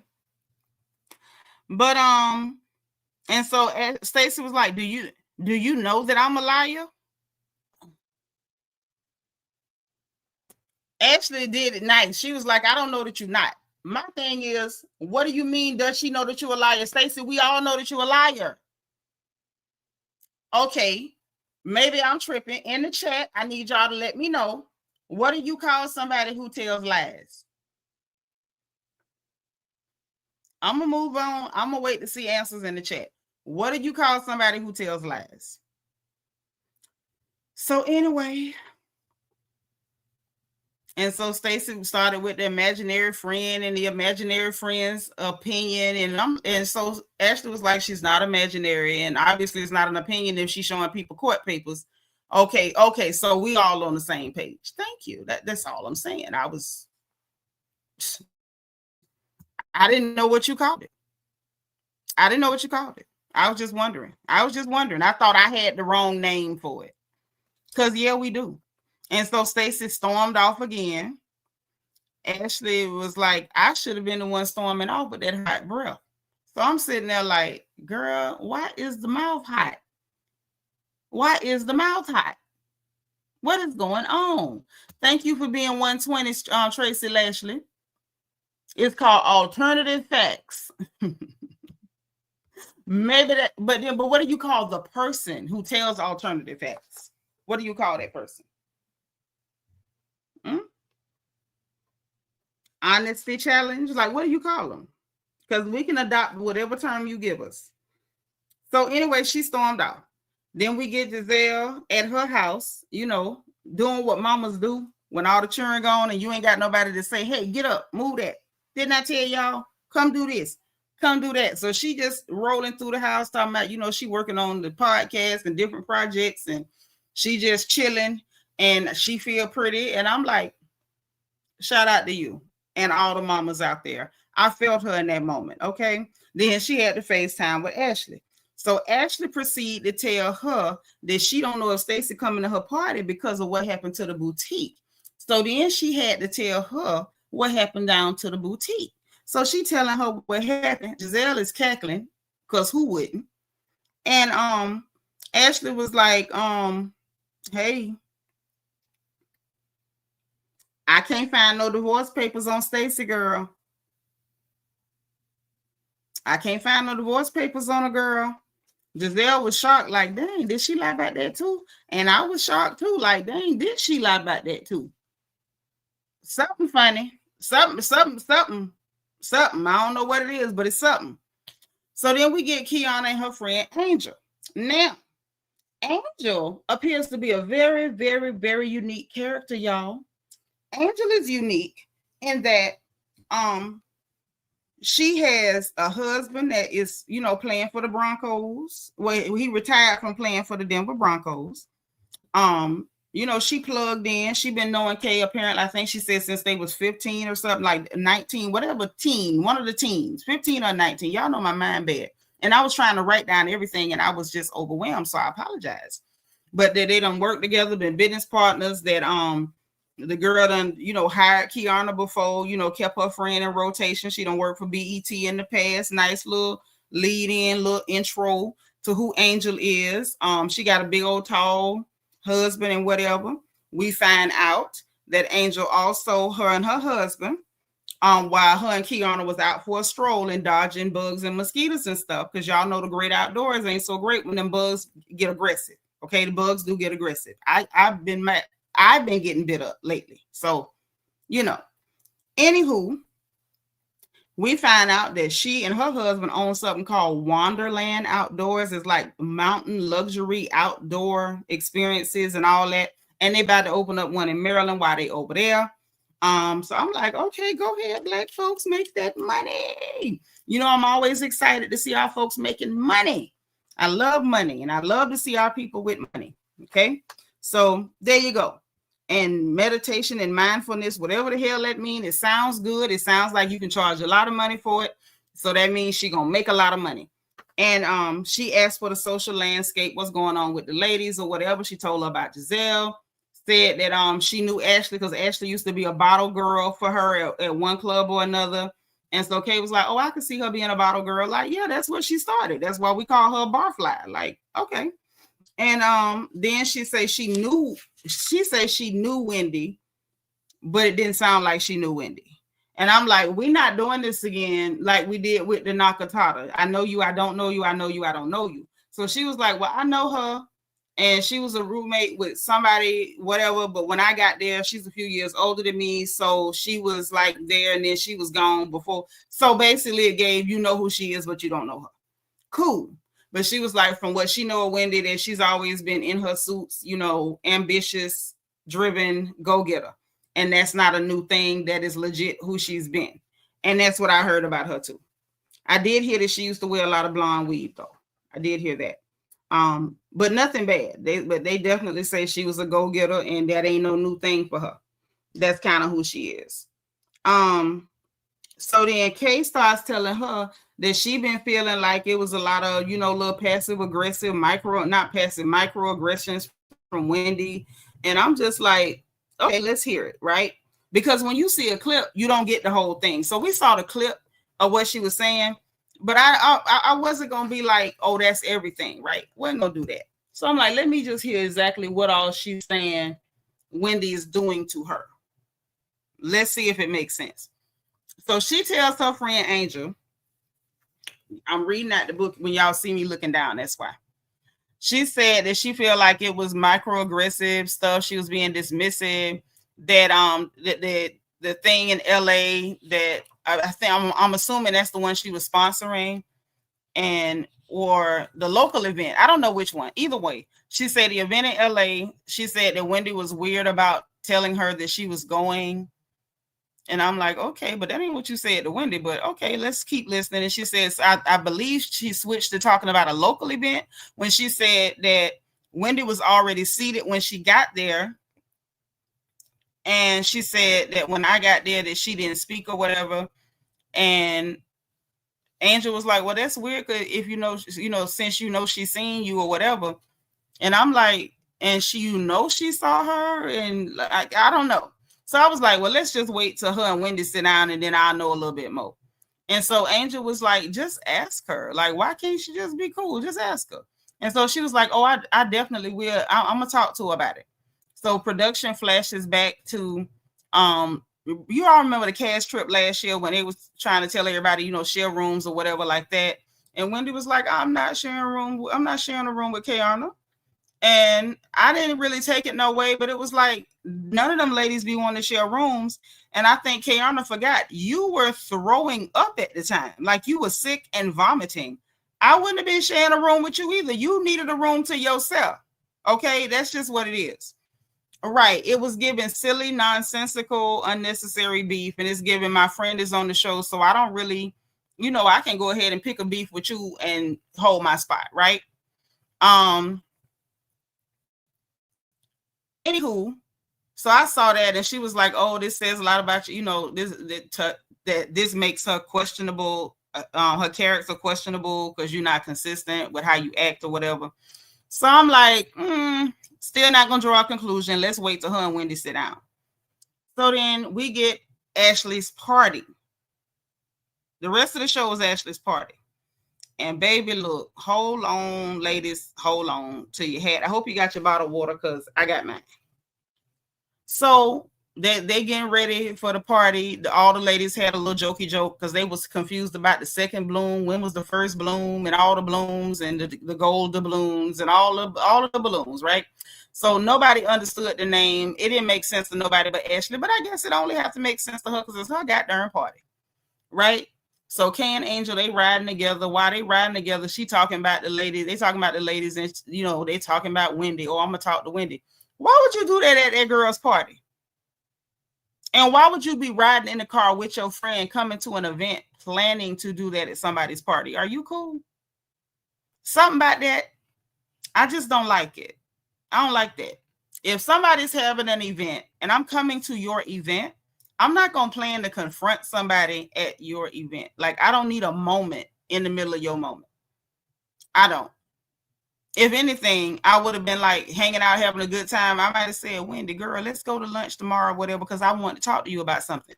Why would you try to have a moment in the middle of Ashley's moment? To me, it was weird.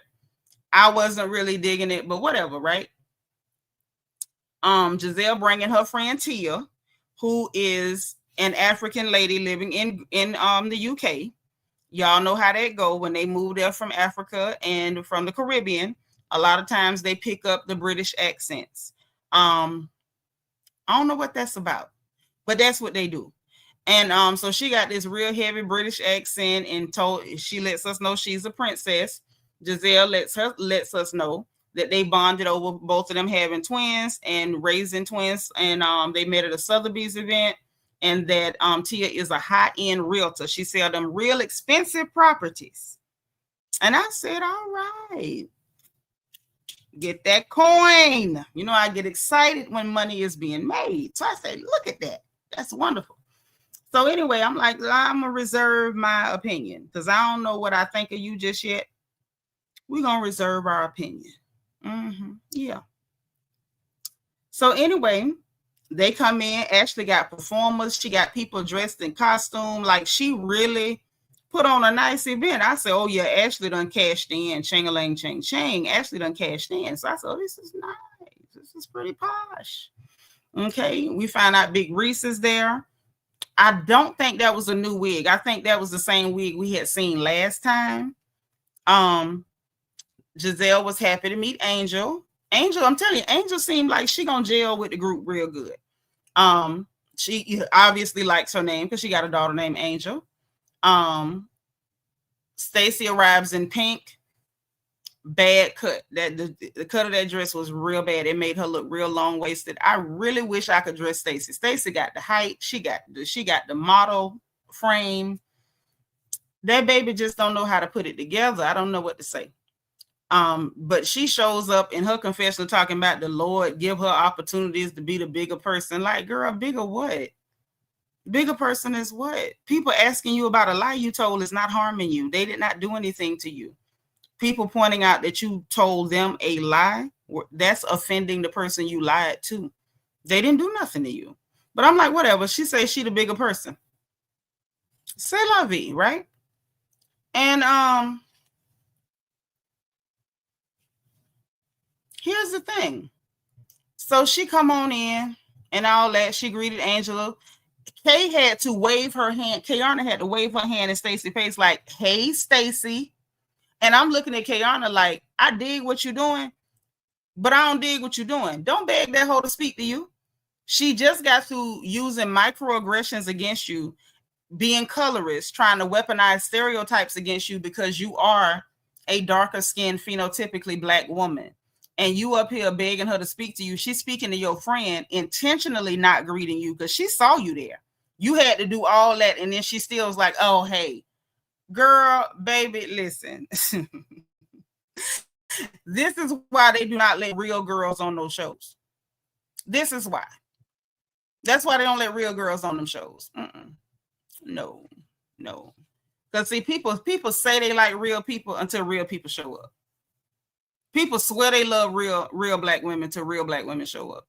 Nene hit that show. We loved her, but it was a lot of people. A lot of people hate it because it was just a real Black lady that wasn't gonna take your stuff and was gonna shoot it right back at you the minute you popped it off. love or hate her, Marlo's a real girl. And people was mad at that because she said what all us was thinking. So it's a reason why they don't let real black women on them shows. Because the way I would have clowned Stacy, the way I would have clowned her, sitting up there looking like somebody's grandma toilet paper cozy or somebody's doily off of a kitchenette table. Huh. And that wig sitting 3 inches off the top of her head like it had a hoverboard up under it. Baby, please. Y'all don't want real women on them shows. You don't. So Wendy walked in her gray silk organza. It was, hell. Ashley told him Cinderella. Wendy said, gotcha. So she came in, fluffed out and gorgeous and all like that there. And looking nice and everything. The MC introduces Ashley. Oh, before I get to that, because I did want to speak to this, Wendy warmly greeted Angel. It was a warm greeting. Warm greeting. She was like, oh, a familiar face. Like she immediately greeted her, warm smile, open face, like touched on the shoulder, the whole thing. So I don't want to hear nobody like, oh, she act like she ain't know her. No, the hell she didn't. She said a familiar face. All right. Production was like, oh, you know her? She was like, no, I don't know her, but her face, she is a familiar face. So that's what's up. It's like, I know of you. I done seen you around. Hey, girl, that's what you supposed to do. Don't lie and say you know people you don't know, but familiar face. And she literally said that in the moment. So I peeped that, and I'm going to put a pin in that because we probably going to end up coming back to it with people act. She didn't act like she knew me enough. She greeted me and called me a familiar face, but she didn't hug me right. I swear to God, I better not hear none of that this season. I better not hear none of that this season. We went through this in Atlanta with Bang Bang Sleazy. Kept complaining because Kenya Moore didn't hug her right and you didn't greet me enough and you didn't smile enough. I don't want to hear it. Okay, I'm just telling y'all ahead of time. So then the MC gets on the microphone to introduce Ashley.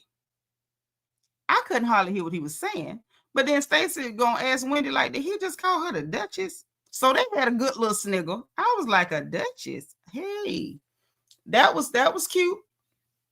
It was funny. Angel got jokes already talking about from bottle girl to Duchess. I like a come up story. Angel crazy. I like it too. So then Ashley, she went to coming down the stairs. She was scared she was going to fall. She held it together, but she was scared she was going to fall. She gave her speech talking about blooms and stuff. I don't know what the hell she was talking about. I'm going to tell y'all that ahead of time. Bloom, bloom, bloom, bloom, bloom. And the bloom and this bloom and that bloom. That's all I know. Lel said Stacy's husband probably think that's her real hair. I'm deceased. He don't, because he know he can't pull it. So anyway, Gizelle and them, she was like, after Ashley was like, everybody, let's just party, right? Brandon, you call all the men handsome. Now, I'm going to spare Themo, because Themo seemed like he keep it real. I'm going to spare him, but you call all the men handsome, and I just be like, I don't know about that. So after everybody dispersed, the party supposed to get jumping. Gizelle sit down over there with Wendy. They having a cackle and a key. She was like, girl, is this your gray blue version of my pink dress? And Wendy was like, girl, no. But they was just having a laugh because I'm sure Gizelle ain't that insane. She know that's a totally different dress, but they were both that beautiful silk organza. They both had a moment. Of course, Gizelle had the straps over the shoulders. Wendy has no straps in her. She was like, girl, and mine, she was like, child, this is archival. And this is a 2-piece, and she's showing her the dress. Kiearna sits down in the middle of them talking and goes, that's rude. Because you see me sitting here. So you mean to tell me if she in the middle of a sentence talking to somebody and you come sit down, she got to stop talking to give you attention? Kiearna is sick. Kiearna is sick. She will not demand respect, intentionality, consistency from this man. But you demanding a woman that don't sleep with you at night give you her full undivided attention the minute you walk within her view. It don't matter what she doing. It don't matter who she talking to. You immediately snap to and give me your full and undivided attention. Are you cool? Now, y'all let me know if I'm crazy. Am I tripping or was that crazy? How you sit down and be like, that's rude while they in the middle of talking? You just sat down. Let me know. If y'all feel me, give me a 4. If you say, Nitra, you tripping, put a 6. Because maybe y'all see her side. And if anybody give me the 6, please tell me, how does that work? And tell me like the way you seeing it. Because maybe I'm not seeing it right. When I drop the StreamYard, one of y'all come tell me where the hell she coming from. Like, what's wrong with you? It was weird. I'm going to just say it's weird. If I get a 6, whoever dropped that 6, when the StreamYard come out, I need you to come up and tell me what the hell. Amy J, when that StreamYard drop, I need you to come up and explain that to me, because I'm confused and I'm starting to think Kiearna is crazy or trying to pick beef. I think she's trying to pick one. I see some 4s and I see 1 6. But hold on. So, and then they look and they was like, we were just talking. And she was like, well, I don't mean to interrupt. And Gizelle was like, I'm gonna go this way. She said, I'm coming back now. Don't give up. Don't take my seat. I'm coming back. But she got on out the way because it wasn't making no goddamn sense. Tracy said, these shows have people oversensitive. Hell yeah. Don't come nowhere with me if you're going to be acting like that. Using Wendy for a storyline is what it's giving. I'm going to need you to have the heat for that man that humiliated you. Not for the sister who celebrated you. Mo said, I thought when you walk in the room, you supposed to speak. That's what I was taught. The last person in speak to everybody. When she sat down, all she had to say was, hey, y'all. And they would have been like, hey, girl. And they'd have kept cackling and you could have joined in on the cackle. What is the problem? So DM Rock said Gizelle and Wendy was having their own conversation. And she came over there with it. Yeah, come storming over there looking angry and crazy. No, ma'am. No, ma'am. Absolutely not. So she immediately goes into, you got this phony thing that you do with me and the whole fake beef. And I told you I was sponsoring and you didn't tell me you were speaking at the thing. And why wouldn't you share that with me? Girl, do you realize this lady speak at a bunch of events? At this point, Wendy has probably spoken at hundreds of events. There wasn't no big accomplishment for her to be sharing it with you. You were sponsoring. You were excited about it. Wendy said, I was like, go ahead, sponsor. I was hyping you up. That was your moment. That wasn't my place to jump in and, oh, I'm speaking at the event. Because then you went and told everybody she was, you know, she got this thing she do where she one-ups me. I was telling her about my accomplishment and I was excited and she stepped on my moment telling me she would speak. Wendy was like, that wasn't my place. That was your moment. I hyped you up because this was about you. Okay, I can take that, but here's where it's different.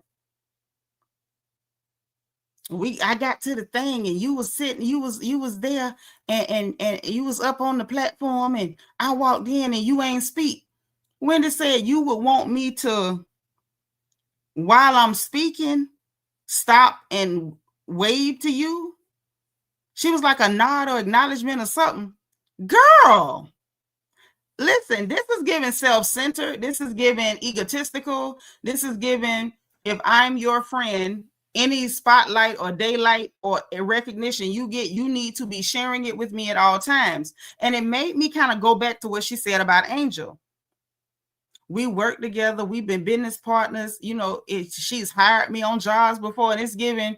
Angel was, you know, because y'all had such a long history, she made sure to include you in absolutely every little thing she was doing because y'all are girlfriends like that. You made friends with this lady. She being a friend to you, but that's not the same as like somebody that's your sister. My bestie is my sister. I can't even get money in my hand and I'm not going to make sure my sister good first. Like, hey girl, I done hit a little lit. You straight over there, what my niece need, what my nephew need. But that's the difference in friends. And it's almost like Kiearna doesn't understand. You have friends that you make after you're an adult, and y'all can be cool and y'all can have a good bond, but that's not the same as your girl that you grew up with, that you came up with. That's a whole different thing right there. It's just weird. And I thought about that too, Yolanda. Yolanda says she think Kay flipping on Wendy because Angel joined the cast. Right. Like my bestie is here. So now I'm gonna act like, see, you phony because you don't want to do everything my bestie do. Girl, Wendy is not finna compete for your friendship. This is not Jacqueline. This is not Jacqueline. She's not finna give you no Jackie to her. You know, she's not gonna play Jackie to your Mia. She's not gonna be fighting to be your friend like Jackie did with that girl Jossie. Oh, I'm Mia's friend. I'm more Mia's friend. Ain't nobody doing that with you. I don't know what you think this is. That's weird. DM Wright said Kiearna must have saw people calling her boring last season, so she came in this season with some made up beef with Wendy. I don't know if that's it. It could be, but I can tell you this is giving impossible. This is giving impossible Patty. This ain't real beef. This some Morningstar Farms. This right here is an impossible Patty. Hey, Catherine Bennett, she said 128 is giving is you cool? Yeah, is you cool? Because girl, no ma'am. So yeah, that's how that went.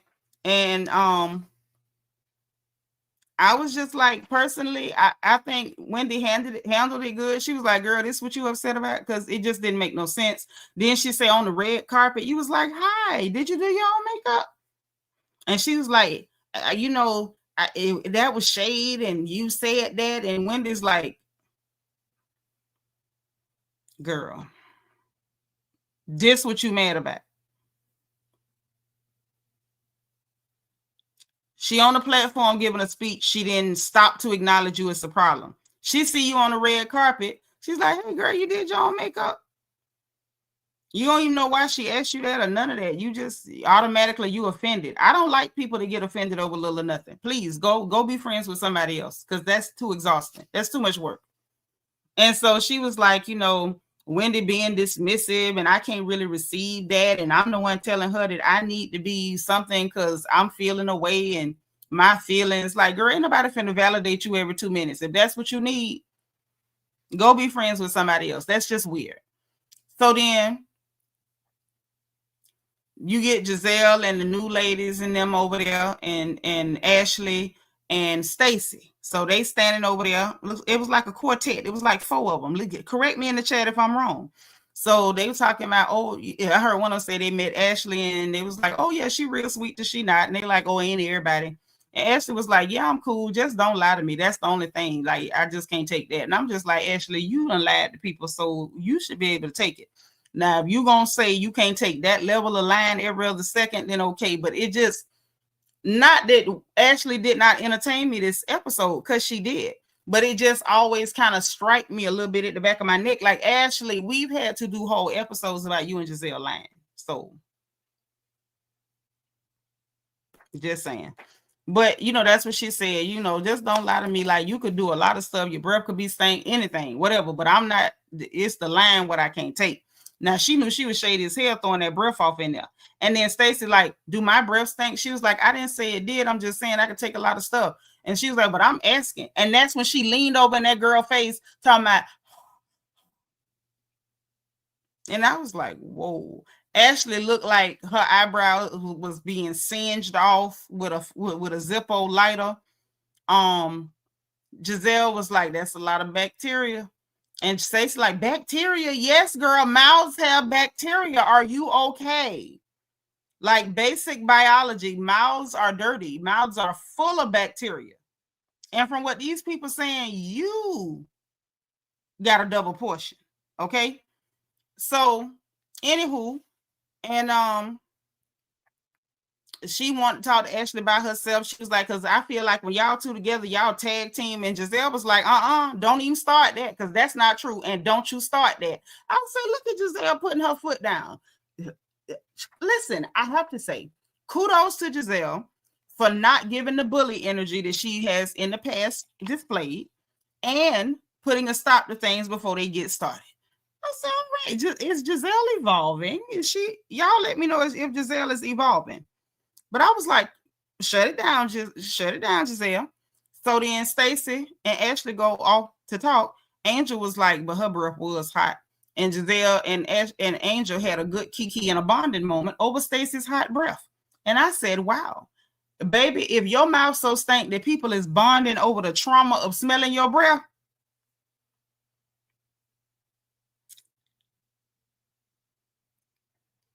is it wrong to say that she should probably add some blessed oil to her mouthwash in the morning? Is it wrong to say that? I mean, you know, Stacy is looking particularly thin. She even looks thinner than she was last year. Maybe it's a diet. Y'all know sometimes diets can mess with your insides and your breath and stuff.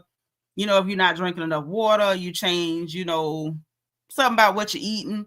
Maybe that's what it is. Or like, you know, yeah, I don't know. Because last year they weren't saying her mouth was hot, but they sure saying it's hot this season.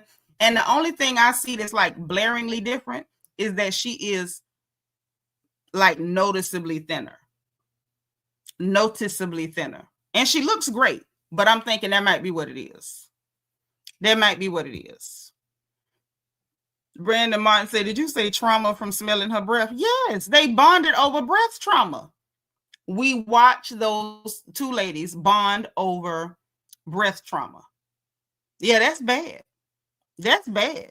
You know, people, you know, bond when they go through traumatic experiences together. And that's what I saw. That's what I saw. So anyway, so they go off on the one-on-one. And when they get off on the one-on-one, Stacy immediately goes into, well, I came despite how you treated me. And, you know, you accused me of stuff that wasn't true. No, she didn't. She told you what that lady said. She started off by empathizing with you storming out on all the ladies, you know, meeting up over at Gizelle's house. She even told you she understood why you felt the need to do so, but she wished you didn't. Y'all know I don't defend Ashley at nothing, but Ashley didn't accuse you.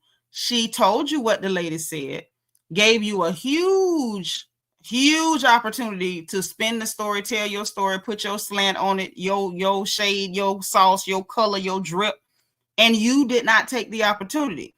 Instead, you got defensive, got aggressive, and then stormed out and pretended she did something to you. That girl did not accuse you of anything. She simply told you what was being said and what they saw and who said it.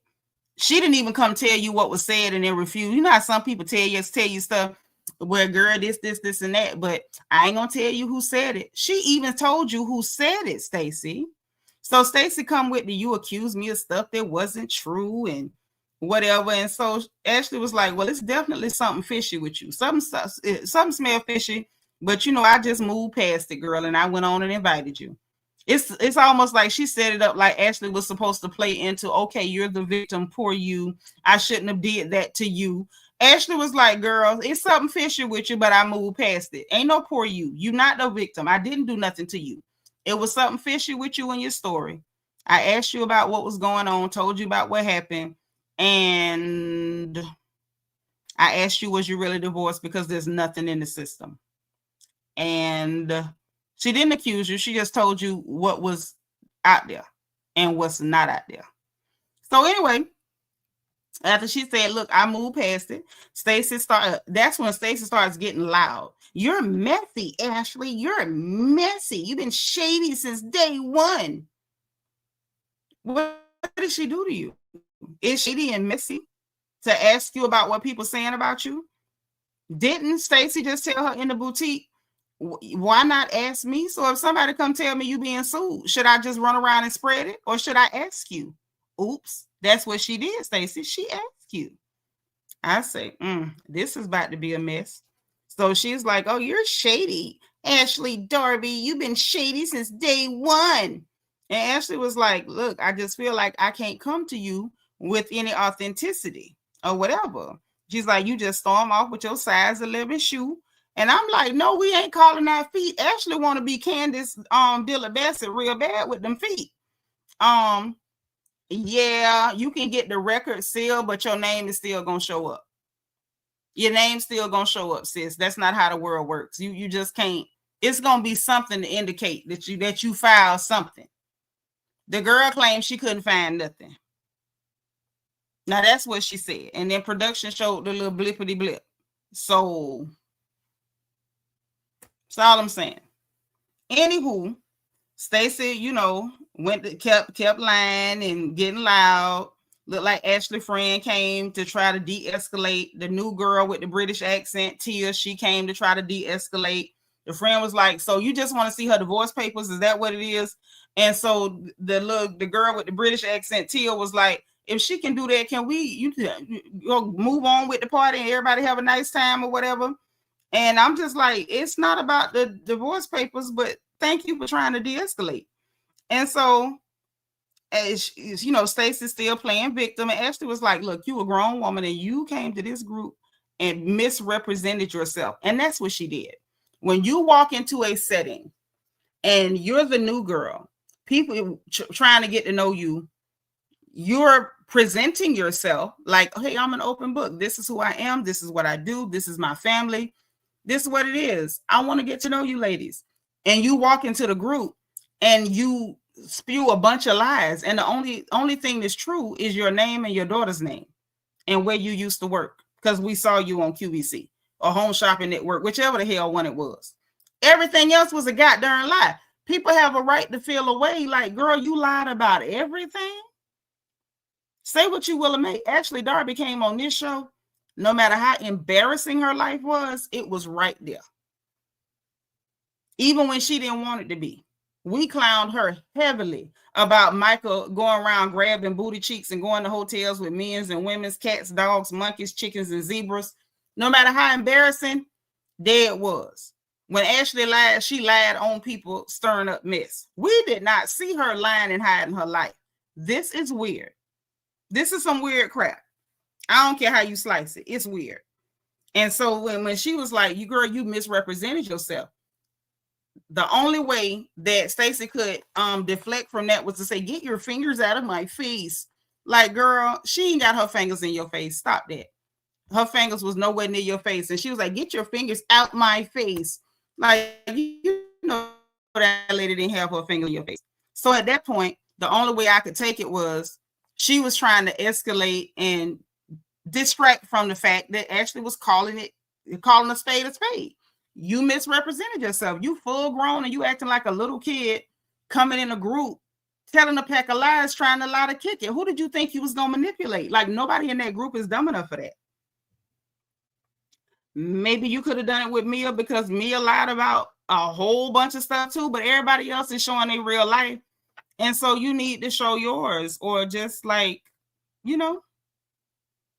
or at least tell the truth about it. At least. That's all. So it just kind of got weird. And then she's like, "You are the devil." And I'm like, "Not the devil. Not the whole devil." Y'all, the StreamYard is in the chat. Amy J, I need you to hit that link.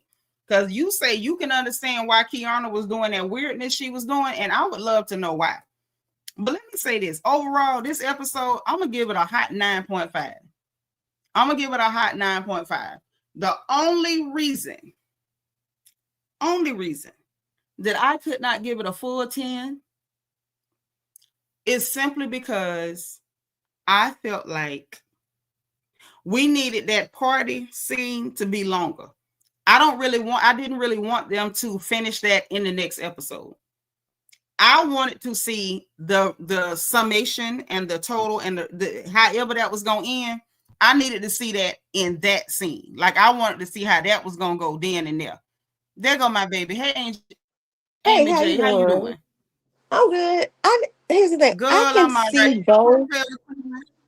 No, Okay. I said I can see both ways why Wendy felt the way she felt, and I can see why Kiearna feels the way she feels. I personally think Mhm. Kiearna thinks too much of her and Wendy's relationship. So she's expecting a little bit more Mhm. of like hand holding in spaces like that. So, but I think Wendy is at some point has been separating from her after that last season. Cause I think Wendy at all times we can all be I can be honest and say Wendy is kind of fake. She goes with the flow and who she feels can create a better storyline. So I don't think she saw for Kay. That's just my opinion. And Kay saw it for her, but then I guess when she starts seeing her pull back and not really want to associate with her. But she wasn't doing it mean. She just was doing it like, as a friend. You're a casual friend of mine. We're not Mhm. besties. Right. Don't be upset. Don't confront me about it, because at least you should know by now I'm not your friend on that level. Because you Well, shouldn't have ask your bestie like why they didn't like say hi to you when they came in the room. but this the thing, right? Remember what she said. She didn't say Wendy walked in, walked past her, didn't speak. She said, and Wendy asked her point blank. And I was glad that she did it point blank, right? Because remember, she was like, so you would have me while I'm speaking to wave at you? I've seen it. Wendy has waved at other folks when she was But speaking. but this is the thing. It's not about has she or hasn't she. She was asked her point blank. And I'm gonna tell you why that's a big thing. Now follow me or follow Auntie on this one. Mm. Now remember, when Kiearna was telling that story to her friend, that ain't how she told it. You want me to go back to the notebook? Because you know I got it. What she say? She just told her that she felt like Wendy's a little shady, a little funny these days. Funny style. That ain't all she said. Let me go back to the notes. Okay. Let's Uh-huh. pull Because listen, Amy, I peep when people's story change, even if it's just a little bit. it Catch everything. Peanut in the chat, she can tell you I raised them. They couldn't get nothing past me. up. The minute it's like, wait. 2 seconds ago you said this. How was it this? And then now you saying that. Hmm? When people I have another theory, but when people change their story, don't lose it. Because I want you to give it to me in a second. Don't lose it, because it probably you probably picked up the same thing I'm picking up, and I want to make sure we together. But when people change tiny details like that, that lets me know it's intentional. It was intentional. You meant to tell it to your friend that particular way, but when you got in front of the person by yourself with no audience, and she addressed it the way it was, you didn't say, that's not what it was, girl. You was seated down, and you was seated, and you saw me walk in, and you act like you didn't see me. That's what she told her friend. I'm getting to the notes. Mm-hmm. Cause see, yeah, it was some lies told. It was some I lies. mean, I have my other theory. I personally think Karen is working from the jail cell, and sending out Oh her. yeah. Because the last thing we heard of Wendy, she was saying that Karen wasn't her friend like that. Mm-hmm. So I can see Karen working from the jail cell, telling Kiearna, watch yourself around Wendy. Wendy is a opportunist. She takes what she can get, and she will dump you to the side. And I think that was something that was already brewing. And when Karen, before the season had ended, it just Karen got locked up. And I feel like Kiearna is taking the advice and watching Wendy, but also carrying out the dirty work by calling her out for it. Because Yeah. to See, be I didn't honest think with that. you, to be honest with you, I don't I actually wrote it on somebody else's channel. I was like, when did Kiearna and when did become besties? Because that's the only time you can have a conversation like that. Like, girl, I just felt like you were just not giving me support, and then you need to say hi at the event. That's something you do to like a friend, not like an associate that you kind of like are cool with. So all I can think is that you're doing Karen's dirty work. I'm gonna tell you why I don't think that. I saw somebody else say that on social media, and I'm like, y'all ain't thinking. Karen is an old woman that was sitting in a prison. Let that sink in. Karen Huger, Oh, who ain't never went without comfort and luxury her life, I is know. sitting in a prison. You talking to somebody that worked in prisons. That old woman Mhm. was not sitting in no prison with time on her hands to be puppeteering Kiearna. Mm-mm. I just got Nope. that vibe. I feel like Nope. Kiearna, Mm-mm. all of them have somebody they want to come for this season. I Yeah, feel but like see, Giselle's just not really in the mix as much as she doesn't like Stacy clearly. But I feel well, I like this mean, is like kind of over. I feel like it's not totally. She's not being totally honest why she don't like Wendy, but and this I is what feel I'm trying like to tell you. This here ain't, hey Tom G, this ain't Karen. Y'all trying to put it on somebody. This is Kiearna. This is not Karen. This is okay, Kiearna. Now, this is what happened, what she said to her friend. I feel like I've been feeling some microaggressions from Wendy. Mind you, the microaggression came from Stacy with your being aggressive. That's who gave you a microaggression. And then when her friend asked what, she said to her friend in LA, she was weird about saying she was going. But when she talked to Wendy, I asked you, was you going? And you said, yeah, I'm going. And I told you I was sponsoring. And you said, and you was like, yeah, that's cool and whatever. But you didn't tell me you was speaking. She didn't say you was being weird. You didn't want to tell me you was going. She told Wendy to her face, yeah, you told me you was going, but you didn't tell me you was speaking. But when she said it to her friend, she was being weird about telling me she was going. Then with this other event, or the same event, I can't tell whether it's two or one. Oh, she was already, when I got there, same event. When I got there, she was already seated, and she seen me come in and she didn't speak. But when she talked to Wendy was Wendy, speaking. Wendy was up at the podium speaking, and she didn't even say hello. no, ma'am, no, ma'am. If I need to, I can make the audio play. That ain't what she said. Cause I write when the people. That's I'm telling you. Either That's why. or, she said that she was ignored by Wendy. I don't know if she was up at the But this podium what or I'm she. trying to tell you. People like that twist and tweak one little word here and there, they want y'all to focus on the one word that ignored me. I'm looking at the whole sentence because words mean things. She specifically said to Angel, when I got there, Wendy was already in there. She was seated. She saw me come in and she ain't speak to me. When she talked to Wendy, Wendy said, you would want me while I'm speaking to wave to you. Those are two different things. When you start changing little things like that, if it was the truth when you said it to her, if Wendy had said that, Kiearna would have checked it and said, don't try that, girl, because when I got there, you was already seated. She came over there aggressive and confrontational. Ain't no way in hell you to let her get away with saying, I was speaking. You want me to just wave while I'm speaking? Nuh-uh. She said, well, yeah, you could have nodded or acknowledged me or something. That's what she said. So the fact that you told your friend one thing, but when you came over there storming into with this impossible Patty, this fake beef with Wendy, that ain't what you said. That story changed all the way to hell up.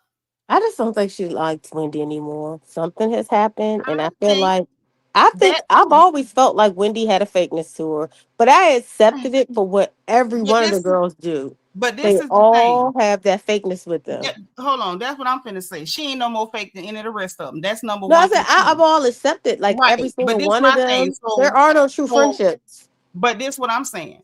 They was friends before she got on that show. So that's number one. Hmm.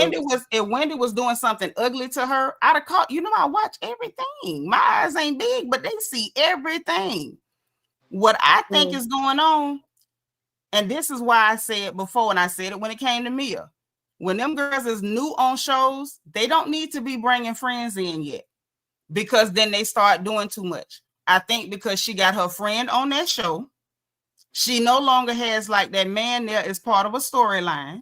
I think she's doing what a lot of girls do. They try to self-produce. And I think she's like, okay, I'm going to pick a beef with Wendy because it's not like I need her. She might have been the one brought me in, but I don't need her because I got a friend of my own now. I can lean on my friend that I'm bringing in, and I'm going to just pick this beef with Wendy. That's what That it's could giving. be it, but Wendy's giving her more ammo by being Then what? Confused that crazy? Because I would I have been think confused when that you see crazy. somebody bringing a Wendy more ball like of me. when somebody brings you a ball of confusion, I think Phaedra said it right. When someone says they feel unappreciated, that's you be like, oh girl, we gotta change this. I want you to come to my house and have dinner or have lunch with me. You kind of have to like move it to a positive way so the person Yeah, can't no. keep harping on this fake beef. No, I'm not doing that for you. I'm gonna tell you that up front. If you come to me with some bull crap and some effery, I'm gonna look at you like you got a bird on your head. I will not play with people. We all grown. If you got I'm just something saying, that you like when it really comes want to to talk about, strategically moving in this group, because that person no, can keep making it. They can then go to people that you kind of have issues with and be like, "She mm-mm. did this. What do you all think?" So I don't know. But this the difference. Amy J. Wendy has already been ganged up on. She's not afraid of that, and I don't blame her. We watched that girl 2.5 seasons back to back be the target. So why would she Yeah. try to kiss Kiearna behind to cool her down? She ain't even got enough. She doesn't have enough leverage in the group to even make No, trouble she for doesn't. Wendy at Not this right point. now. And that's why I said I'm so So confused why with in the Kiearna because hell? I'm like, But I'm Kiearna. just. But what I'm saying is, in real life, why would I play into you acting crazy with me when it don't make no sense?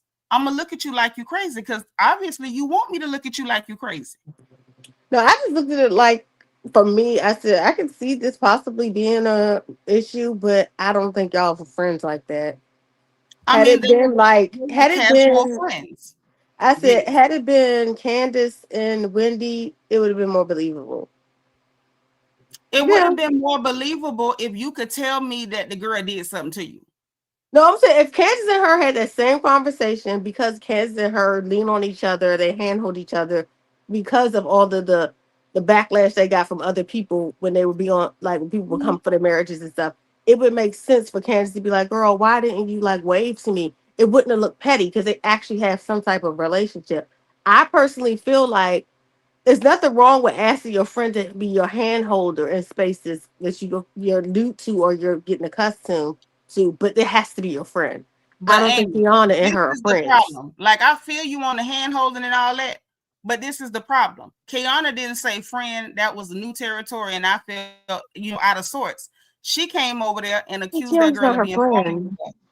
But no, but hold on. We got to deal with what was said. She walked over there and said, "You do this phony thing with me. You treat me different in public." That's what she did. She didn't say, Yeah. "I was in a new environment and you more comfortable in these environments, and I really was kind of counting on you to be a little more of my backbone in that moment." That ain't what she did. She said, "You being phony to me. You don't talk to me the same in public as you do in I'm private." saying like even having that conversation, you just have to have a comfortability. I've had conversations with friends and I tell them like, yeah, you're being phony. And we had to like strip down and get honest with each other. I just don't think I literally said I can see it both ways, but for me, I'm like, Your Honor, are y'all friends? That's a real question. This Because if is y'all are this is friends, my then you thing. can actually have a leg to stand on. And I Can don't I think say y'all are. Hey, something real Bree. quick? Girl, Hey, come Oh on. yeah, go ahead. Listen, you know when you come to Auntie house, just talk. Get it to me. What you got? so my thing is, I was so confused because I thought you was supposed to go there to like talk to her.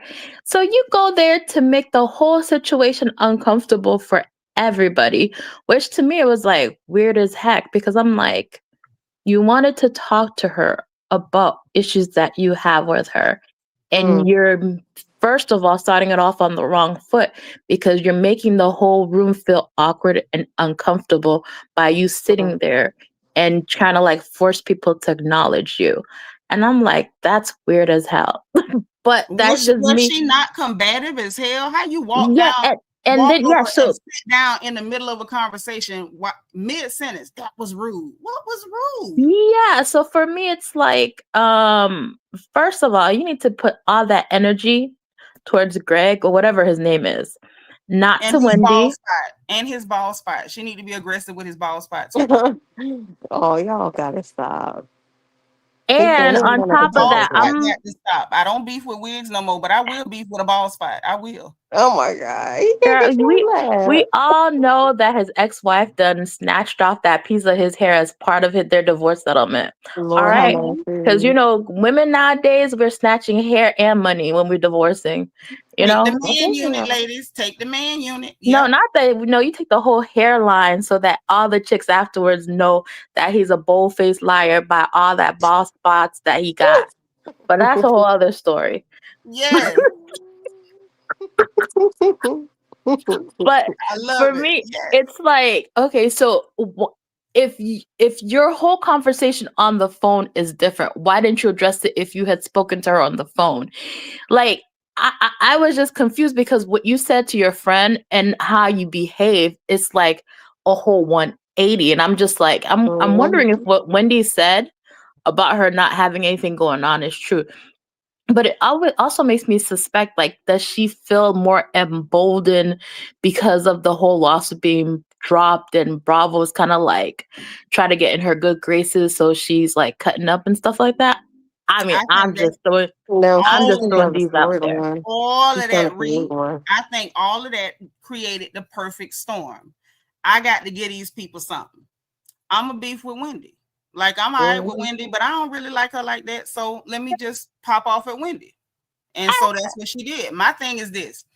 If you're going to pick a beef, which I don't like impossible patties, I like real beef, USDA. But if you're gonna give us an impossible patty, you got to at least season it, make it look right. But She didn't even set that up right. all these beaches are kind of like unnecessary. Like Ashley going after Stacy, it Did really she go isn't that after her deep. though? Asking her a question and to letting her know that girl, Yeah, you it couldn't Can, let was at Ashley can, know some your business point. is look, going after her. can, It was at some can point I you say realize that she's lying and keep pushing and pressing and pressing until No. it's too much. can I Uh-uh. say something? The only Yes, person that girl. needs to go that should be after Stacy is her dentist. Ooh, So, y'all believe her breath stink now? girl, if people are Everybody, saying okay, so now, Amy, everybody lying on her. and Even the new and girl said her breath was no, humming. I mean her breath is hot because all the lies that be coming out of that.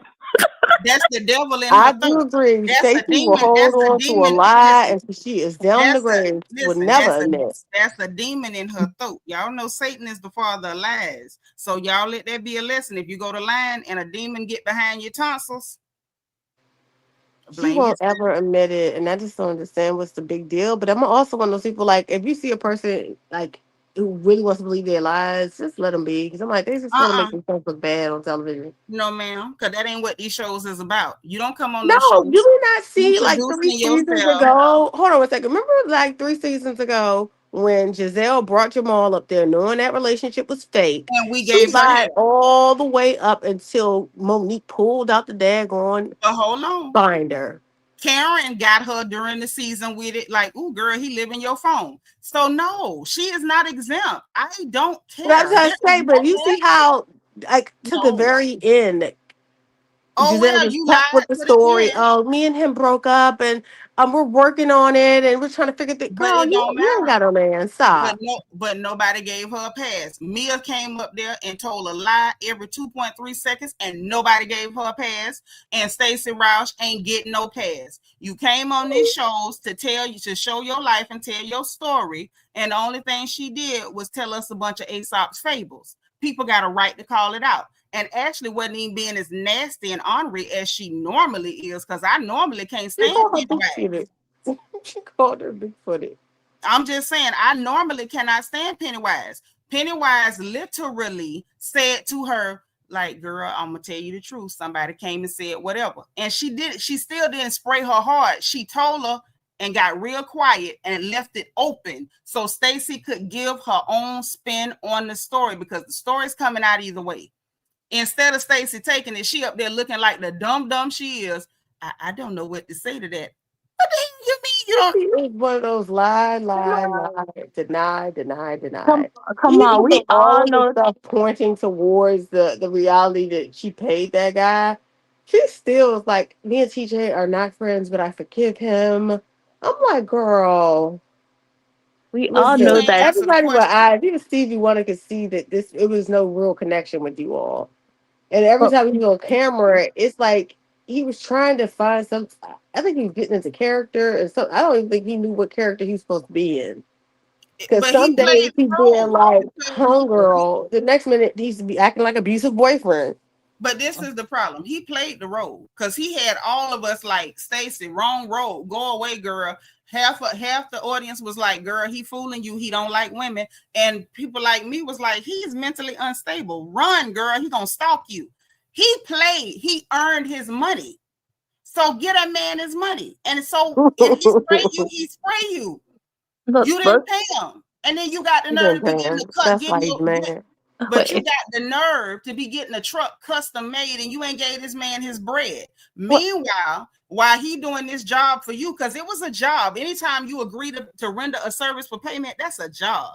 So Mm. he did this job for you. In the process of doing this job of pretending to be this unhinged, is he or isn't he type guy, he done got drugged, slandered all through social media, doing a job for you, and Well, then now that had you don't everything to want to do with pay. how he did the job. That was his No, no, problem. no, no, ma'am. No, ma'am. At the end of the day, He if was I get awful. harmed, if I get hurt working for you, I'm filing workman's comp. He was awful. He was an awful And boyfriend. it don't matter. Then what He she did need that to to do? himself. Then He what should she have needs took to do more. is go He back. should have took more. It doesn't What they matter. call it? It Improv don't matter. classes to This is figure the out. problem. This is the problem. You making excuses for the fact that she owes that man money and didn't pay him. Oh, When she you still need agree to to pay pay him. I just think somebody, that the reason why he's so upset is because his acting didn't go out. Everyone saw through it, and everyone didn't like it. but no, everybody didn't. Because I was here in real time every single week, even when I didn't want to be. And I never saw anybody say, oh, he's acting. We just was like, Where were you half the at? people, no, ma'am. I watch social media, I watch the comments, and I'm talking about Oh. Instagram, Facebook, Twitter, and the tickety top. I knew And he was full of it. nobody said, there was not droves of comments saying, oh, TJ acting, this fake TJ acting. That is not what was being said. Rhea, am I lying? What was being said was he gay. I know he gay. He played for the other team. Stacy, he playing with you, girl, because he don't like he got a boyfriend. Is that not what the most I of them? was not shocked when they said that he was being paid because I've always But thought that I'm man not was an saying that actor. you were shocked. No. That's not my point, Amy. The point is, And there none was of a us. lot of people on my team that But we this all is felt the what. same. But this is what I'm saying. He did his job. Stacy agreed to pay that man. She did not pay that man. And now, to be honest, I ain't trying to hear nobody claiming that anybody asking her about what he sprayed her with is going after her. Nobody's going after you. People are addressing what's out there because that's what they do on these shows. That's what they do. When Michael Darby was out there grabbing booty cheeks, nobody said, well, I mean, it's out there. Ashley was blowing up a storm during that time. I can't speak about it. It's legalities. No. Well, here's the question, Amy. Why the hell didn't Stacy say I can't speak about it? It's legalities. Why did she sit there like a dumb Dora talking about I don't know what to say to that? It's an imaginary friend. Girl, shut the hell up. Now, either you address it by saying I'm not finna talk about it, but talking about imaginary friends and I don't know what to say to that, and you attacking me. Stacy's new to it. I give her some time. She can I ain't giving you nothing. I'm dragging her every week. I like Stacy. I don't like everything about her, but I think she's a brush of I don't like I love liars. her confessional read. You know, y'all know how I am on this porch. I don't like liars. I expect a lie to hell. We all know that Stacy lies because she lies to herself, letting herself believe that wig that first season that she was on looked cute on her. The wig was awful. Yeah, it was. Baby, the wig this season ain't much better. That wig flammable like a mug. But at least she upgraded. She upgraded from the one that discount threw that to event with the pay full dogs price. pooping all over the floor. Was that Stacy? I don't know, but I'm gonna tell you this Stacy much. do that event with all the dogs pooping. What I will tell you, Reed, is the 4th of July, she better not stand nowhere near them firecrackers because she gonna be Michael Jackson part 2, like when he did that Pepsi commercial. Waka, flocka, flame, whoosh. She going up in smoke because that is some synthetic hair. And guess what?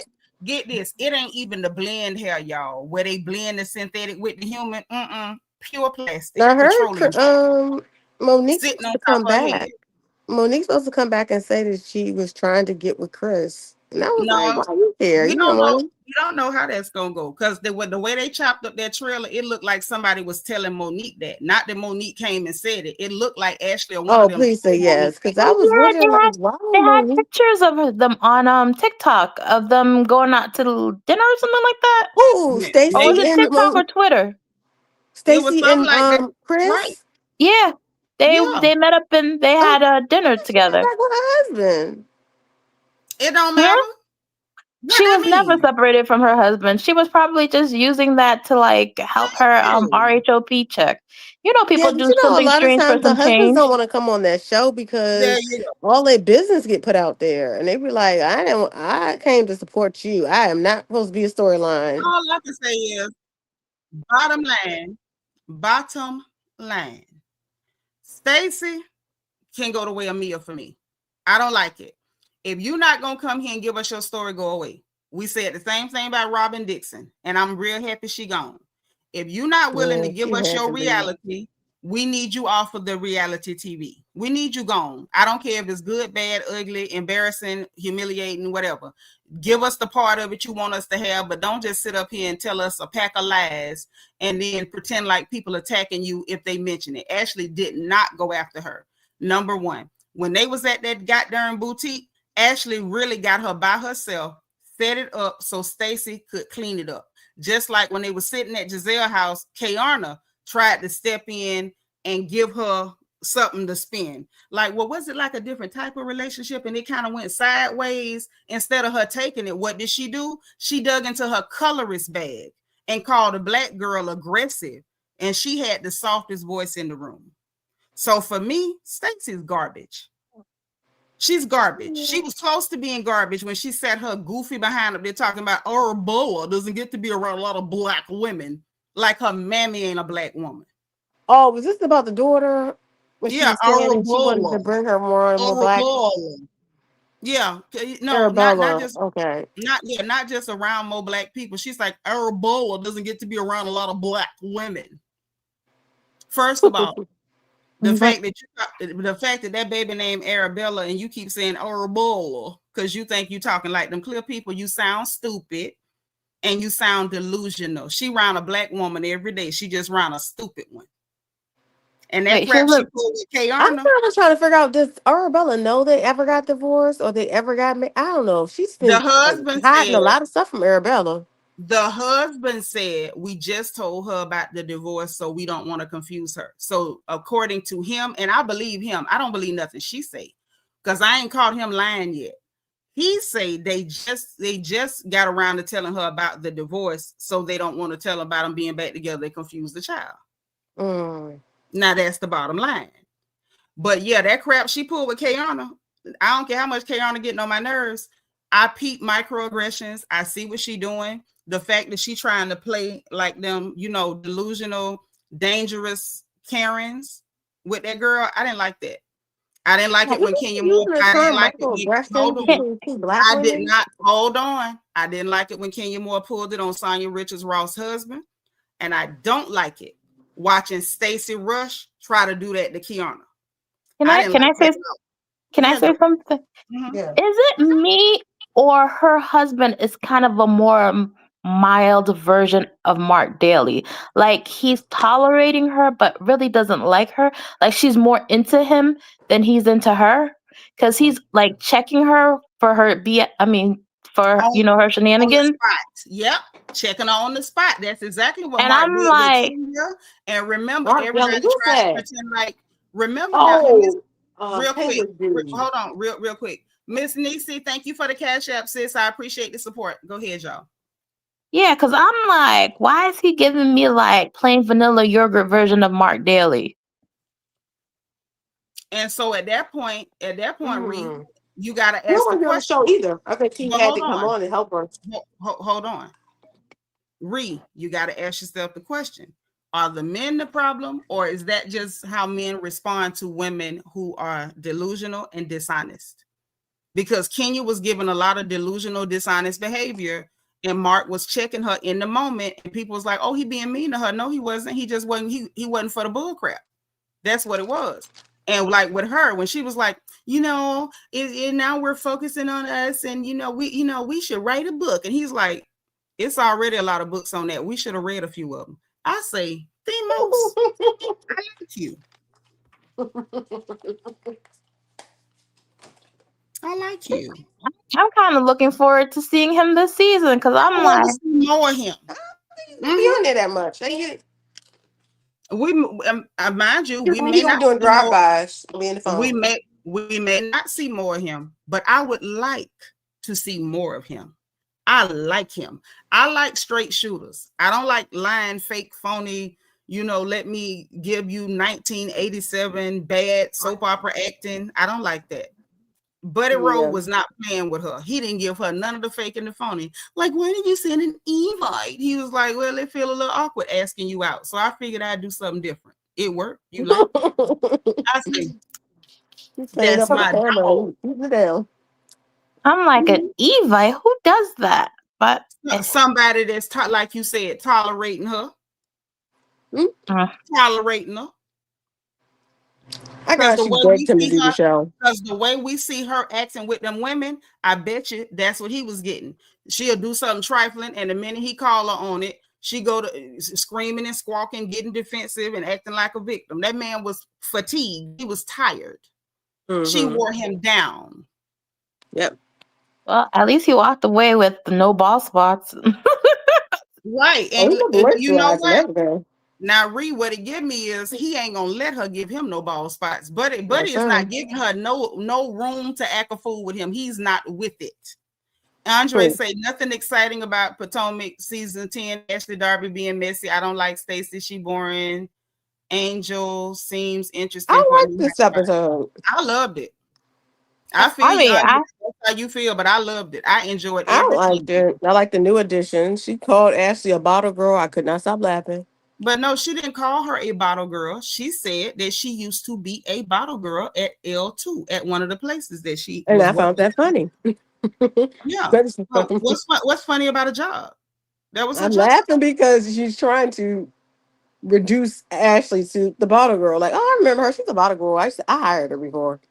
I mean, Yeah, that's what her. I didn't take it as her reducing her. She was just like, I know her. She used to be a bottle girl. She didn't say, Yeah, oh, that. That She didn't is say, oh, a that's easy. a bottle That's a girl. easy. I felt like she was trying to be shady. That's I not I like. didn't. don't think that she's She trying to said be she knew shady. her. I just She think said that she she's knew Oh, just her from. she's just correlating a memory of her with Yeah, with that's where Ashley. I know her from. Right. Yeah, If okay. any, the only person that could have been being shady, and I don't even think she was Kiearna when she was like, I could see her being a bottle girl. Like that's not shade because when Ashley first came on the show, unlike Stacy lying, fake, phony behind, Ashley let us know she was a bar fly. We knew she was a bar fly. That's how We she knew met that's what Michael. she was doing. We knew that's how she met Montgomery Burns. It wasn't no secret. So I can also understand why Ashley, being somebody who literally came on this show and displayed everything. She didn't care if we knew what it was. It was embarrassing. I wouldn't have went on no show if my mama was Sister Underbridge and was on dope and stuff. I wouldn't have went on no show and went to Georgia looking for this clear man that's my daddy and let them people film him refusing to open a door for me. Like that girl let us see some of the most embarrassing, heinously humiliating moments in her life. And so you can't expect Ashley, who's literally been a bone carrier and messy extraordinaire, And I like her for not that. I to love for Ashley hold for being on. You messy. can't expect somebody who has been the messy extraordinaire not to ask a question when somebody came to her unprovoked, uninvited, with receipts of a lawsuit for you about what you lied to the world and said you didn't do. Hmm. I mean, Somebody gonna ask the goddamn question. I Why they respect didn't show the Ashley for receipts on the giving her TV? grace. Yeah, right. Ashley was giving her grace because I'm telling you, I wouldn't have. I wouldn't have. Not for 1 minute. Ma'am, you sat up there and you lied. Lie I after think lie after asking for lie. her messiness. I think it was appropriate because we're talking about a person who has been caught in a lie But not this more is than my once. At thing. this point, you're If back she to was the going wall. to be, I tell if the truth. like we can't call Ashley messy for talking to you about it by yourself. Now, if she got her in an event, like at her party, in front of everybody, gathered all the girls around and sprayed her, that's messy. By yourself, one on That's one, different. screen time, and then and all she did was I'm gonna tell you what this girl said about you, and I'm only gonna tell the crust of it and let you fill in the blanks and tell it your way. That's not messy. She was actually giving her an opportunity to get ahead of the story and tell it Mhm. her way. And instead of her doing that, what she did Well, was messy. Messy pretend because the like show needs this information. what she It has did, someone work. what she did was pretend like that girl was attacking her and storm off. That's what she did. And that's Yeah, because you want to ask questions. she's gross. She's You want gross. to ask the questions. You want to ask the question. She's gross. And like Ashley said, she should have been the one running off after that heinous breath. And I still want to know, like, do she have a bad tooth? Is it a diet? Because certain, like I said, certain diets will mess your mouth up. You know what I'm saying? Your insides. Because Gizelle says she thinks it's something coming up out her insides. I don't know. Giselle is a mess. No, but Giselle's a that's mess. real. Like everybody's breath issue is not an oral hygiene issue. Sometimes It it could. is things with your gastric tract, or you could have That's tonsil why. stones, or it could That's be why a they say sinus your issue. gut health is important. Yes, girl, That's your it. gut is your second brain. So it literally could be anything. But the fact that you up here, even that weird scene of her like heave hoeing and breathing in that girl face, like, is it stink? I was like, oh, hell no. Ashley better than me. Ashley better than me, because I would have told her, if you don't back smelling like you've been sucking on doodle mints, no Stop ma'am. it. Lord, Girl, why? I would have made the sign of the cross if you don't back Oh, up. Lord. Every time I hear that, I hear Cardi B talk about diarrhea beer.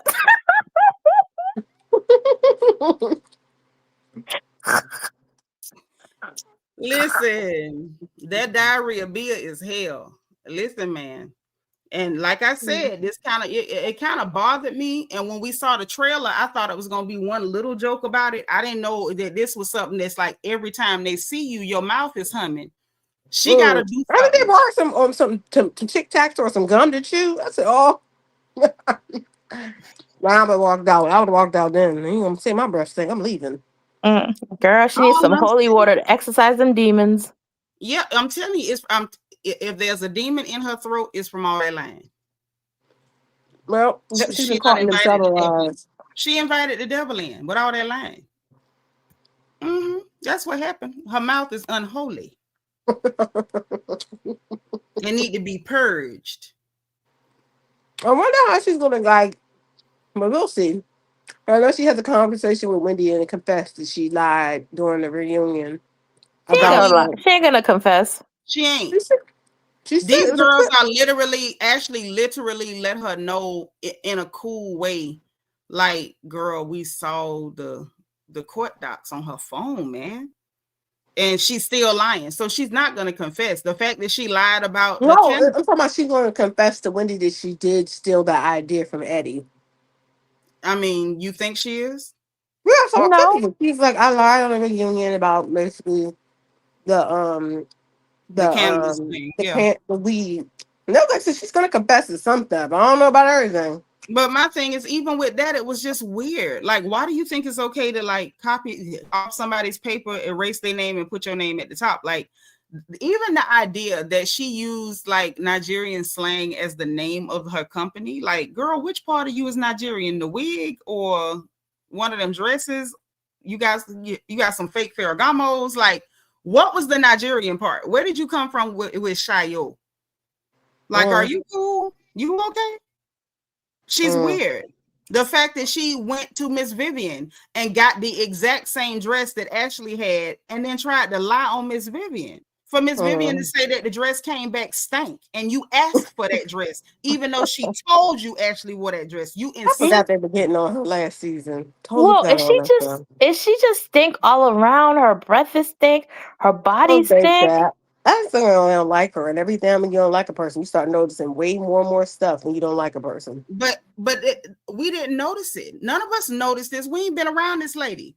I think the more they were around her, they started because they don't like her. But no, it started from the lion, and I think they were able to notice more stuff. No, ma'am. This is not people noticing stuff. We only found out that she took that dress back stank because she lied on Miss Vivian. When she lied on Miss Vivian sprayed her and was like, girl, F that bitch. I said, oh. Yeah, that's rude. And Miss Vivian don't bother nobody. That lady has a very good reputation in that area. And the fact that Miss Vivian had to straighten it. No, I was not being shady with you. You knew that was Ashley's dress. I told you that was Ashley's dress. And you insisted on having it. You borrowed it and brought it back stank. So nobody noticed that she was funky. And none of us would have ever heard about her bad hygiene if she had lied on that lady. Wait a minute. You telling me the money that she's making, she could have gone to a dry cleaner to dry clean that dress and bring, or even get some Febreze? Trifling. And that was the event where all the dogs were pooping. But this is my thing. She's trifling because ain't no, and like I said earlier, and I'm gonna stand on this. She thinks that man's whiteness extends to her. I think she hear clear people brag about not washing their behind, and so maybe that's how she joined the tribe. Maybe she don't like to wash. No. I don't know, but I find it very interesting because you don't hear. Hold Hold on, because you don't hear people saying that by soul sisters. You ain't gonna never hear that we took no clothes back stank. One thing everybody know about us is that we overbathe. We don't just bathe, we overbathe.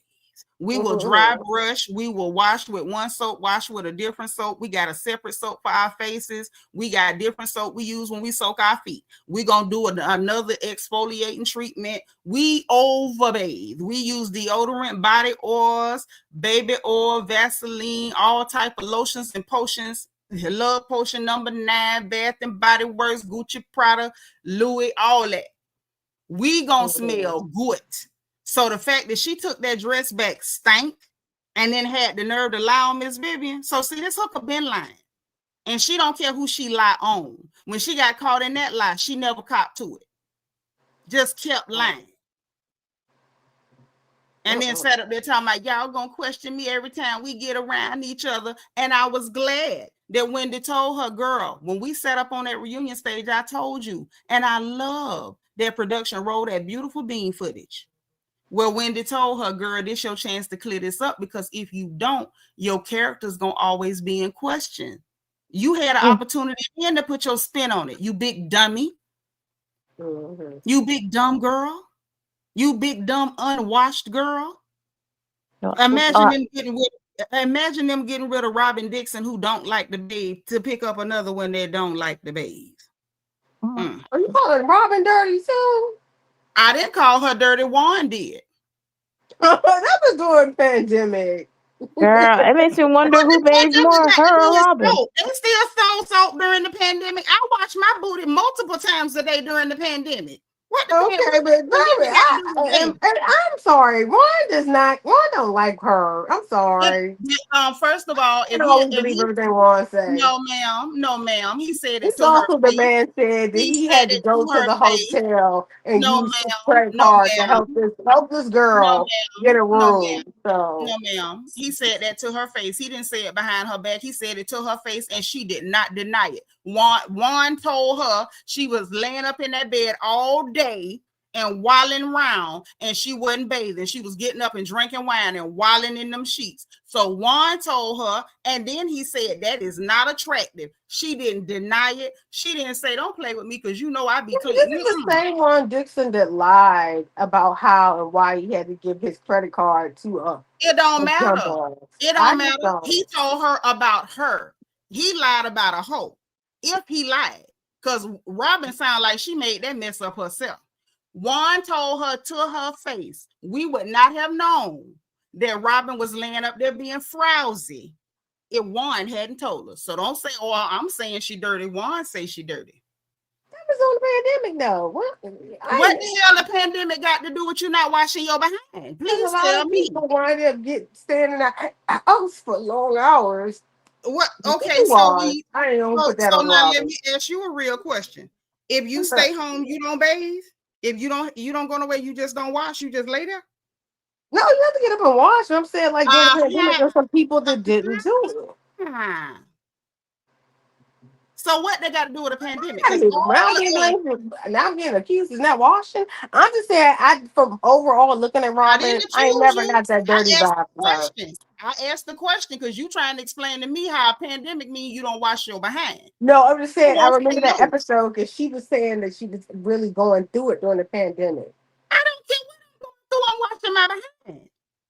Okay, Seanitra. Okay, ladies in the chat. Put a 1 in the chat if you wash your behind every day. Let me put my 1 in the chat. Oh my God, Seanitra. Oh, did you hear that lady on TikTok who's doing the 30th? Hold on. I want to see the ones because I need to understand why we is not bathing just because you in the house.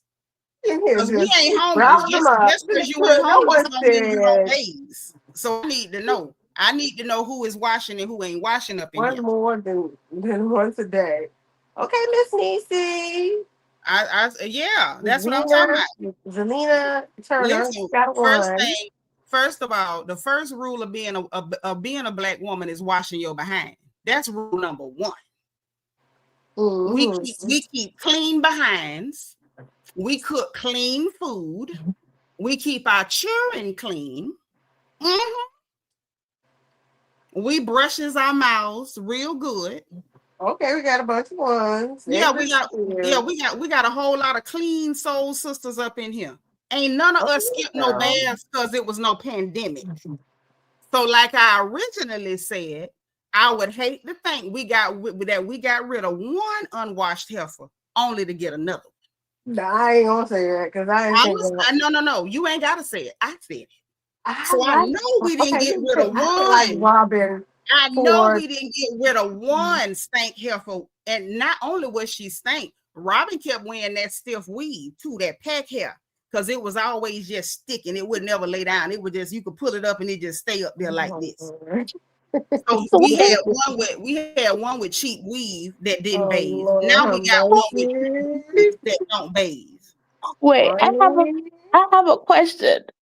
What is going on with Real Housewives of Potomac? You got two chicks that don't wash their behinds, and one chick when she open her legs could clear out a room.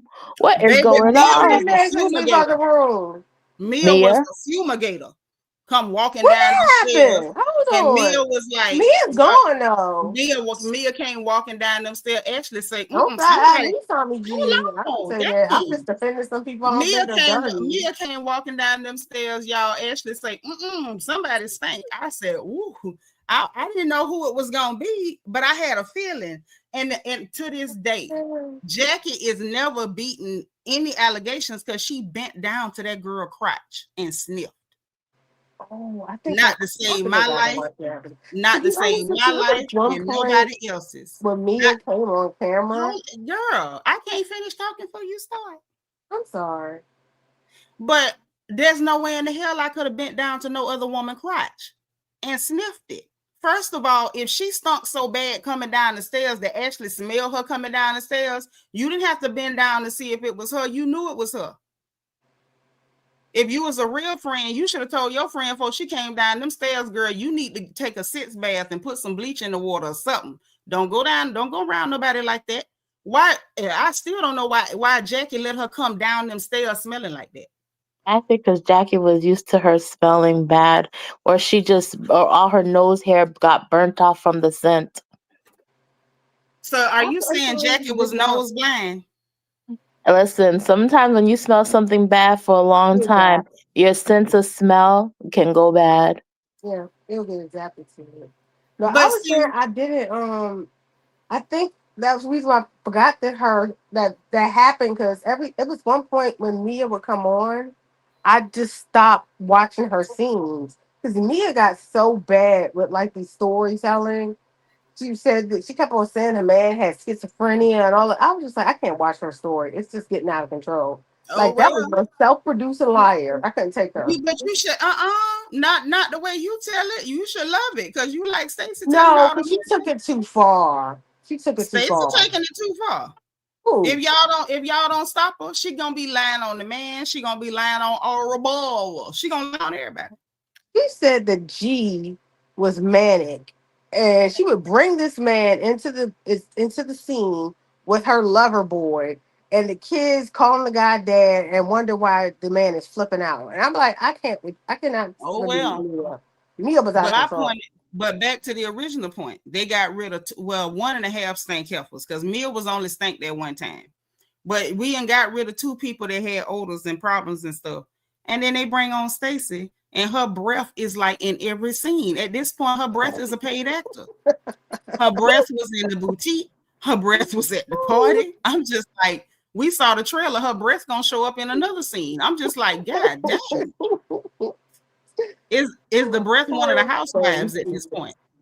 Girl, it's crazy how people are allergic to soap and water these days.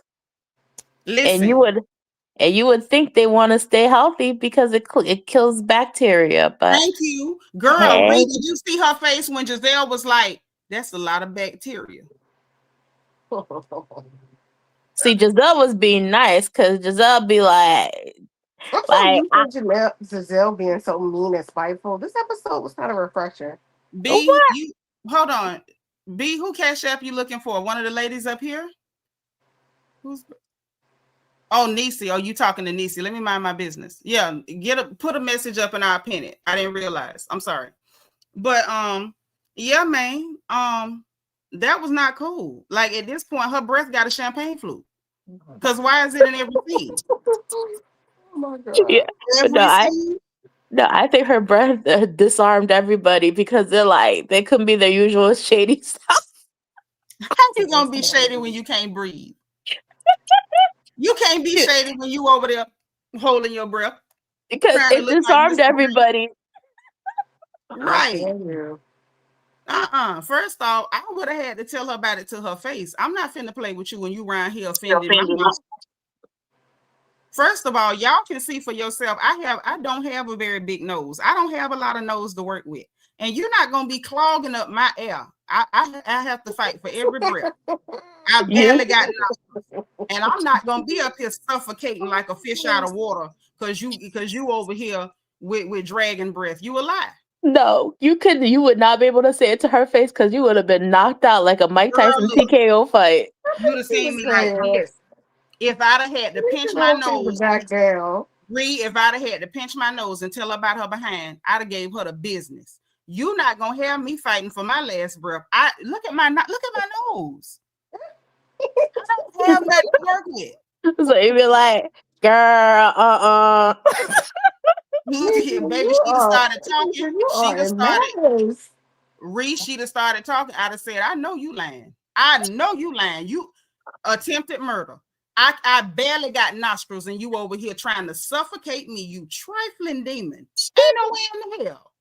I'm just wondering if it smells so bad, why would they offer her gum? Because gum's not gonna fix that.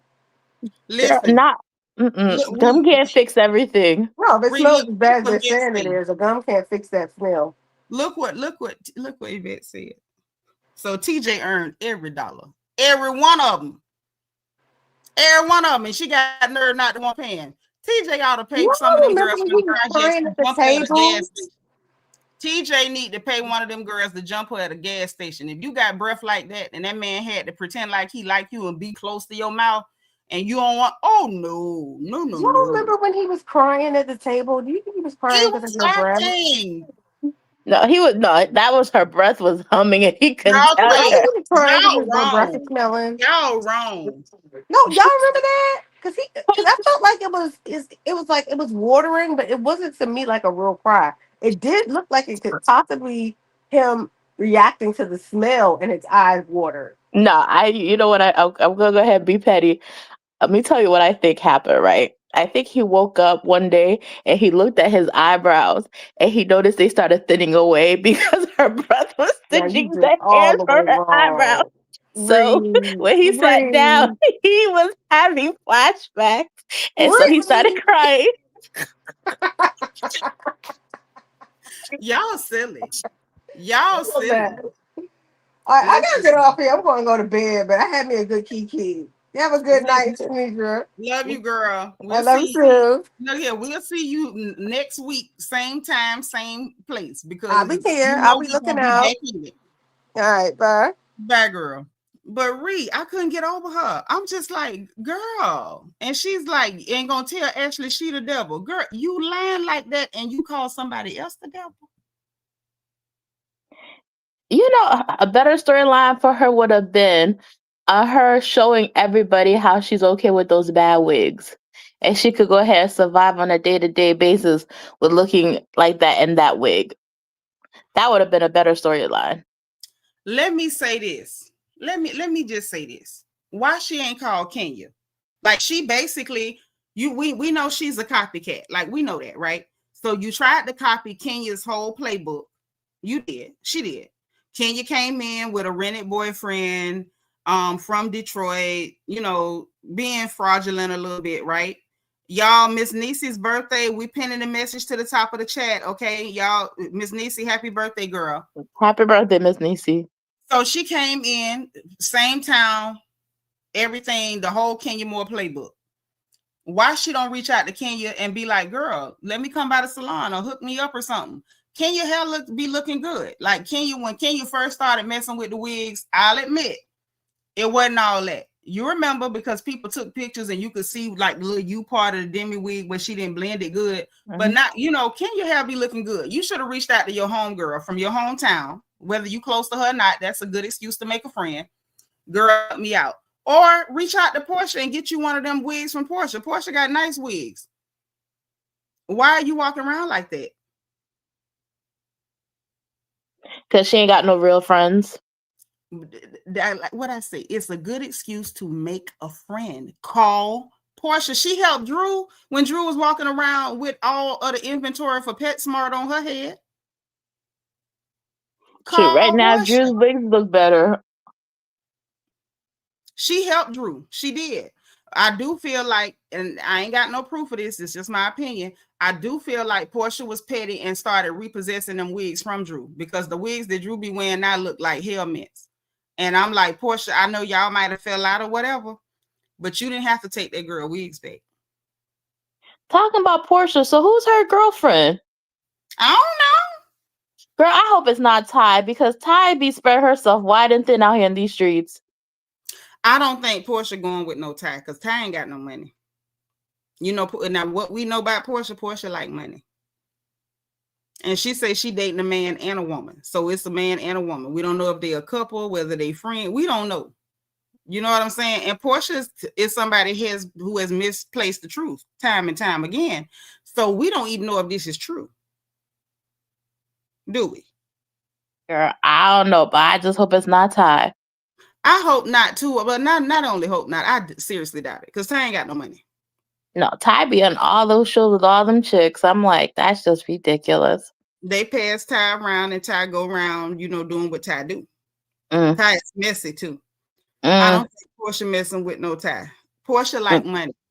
That's one thing we know about Portia. Portia likes money. Like, that has been confirmed by all sources. Portia like money.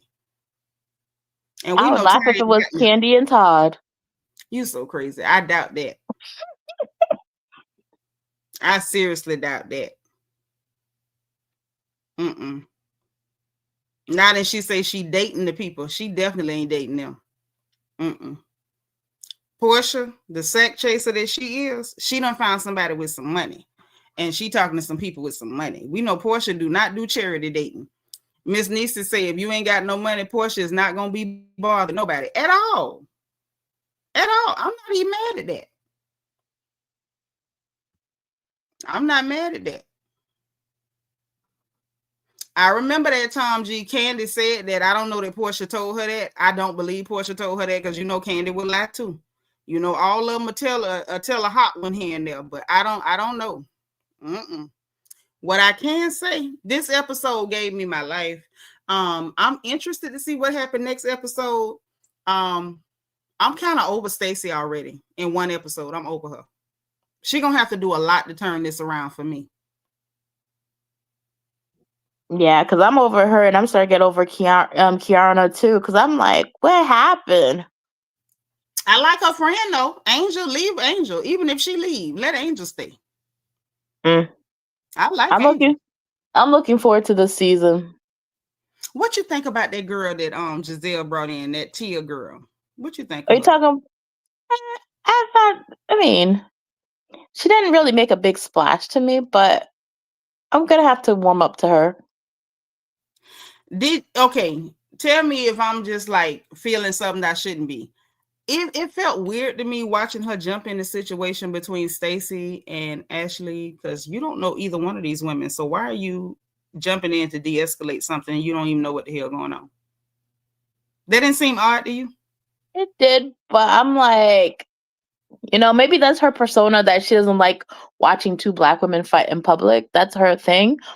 But at the same time, you know, you gotta like read the room. But yeah, it just seemed odd. Like the fact that you literally brand new. You have no history with either one of these women. You go, the women who are established members of this group, you don't see them jumping in it. Why are you? It's given, I want to be seen, put me on camera. Like, girl, relax. They let you in. We're going to see you at some point.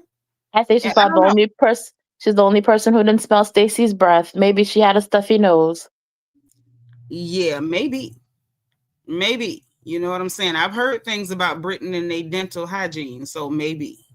Um, I don't know if that's true, but they be, that's the joke, the no fluoride and stuff. So maybe she's smelled things like that before. I don't know.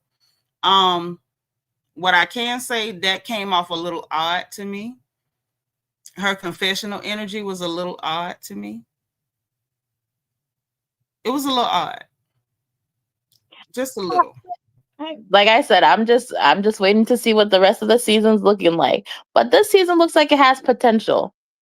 I just hope that they don't do us like they do every year, where they give us a good trailer and then the season falls flat. Because I I, swear I, to I you, told y'all when I came in, I honestly thought the first episode was gonna be flat. I wasn't expecting nothing. no. Because what's his name? The little chat. He looks like that cat from Alice in Wonderland. The producer.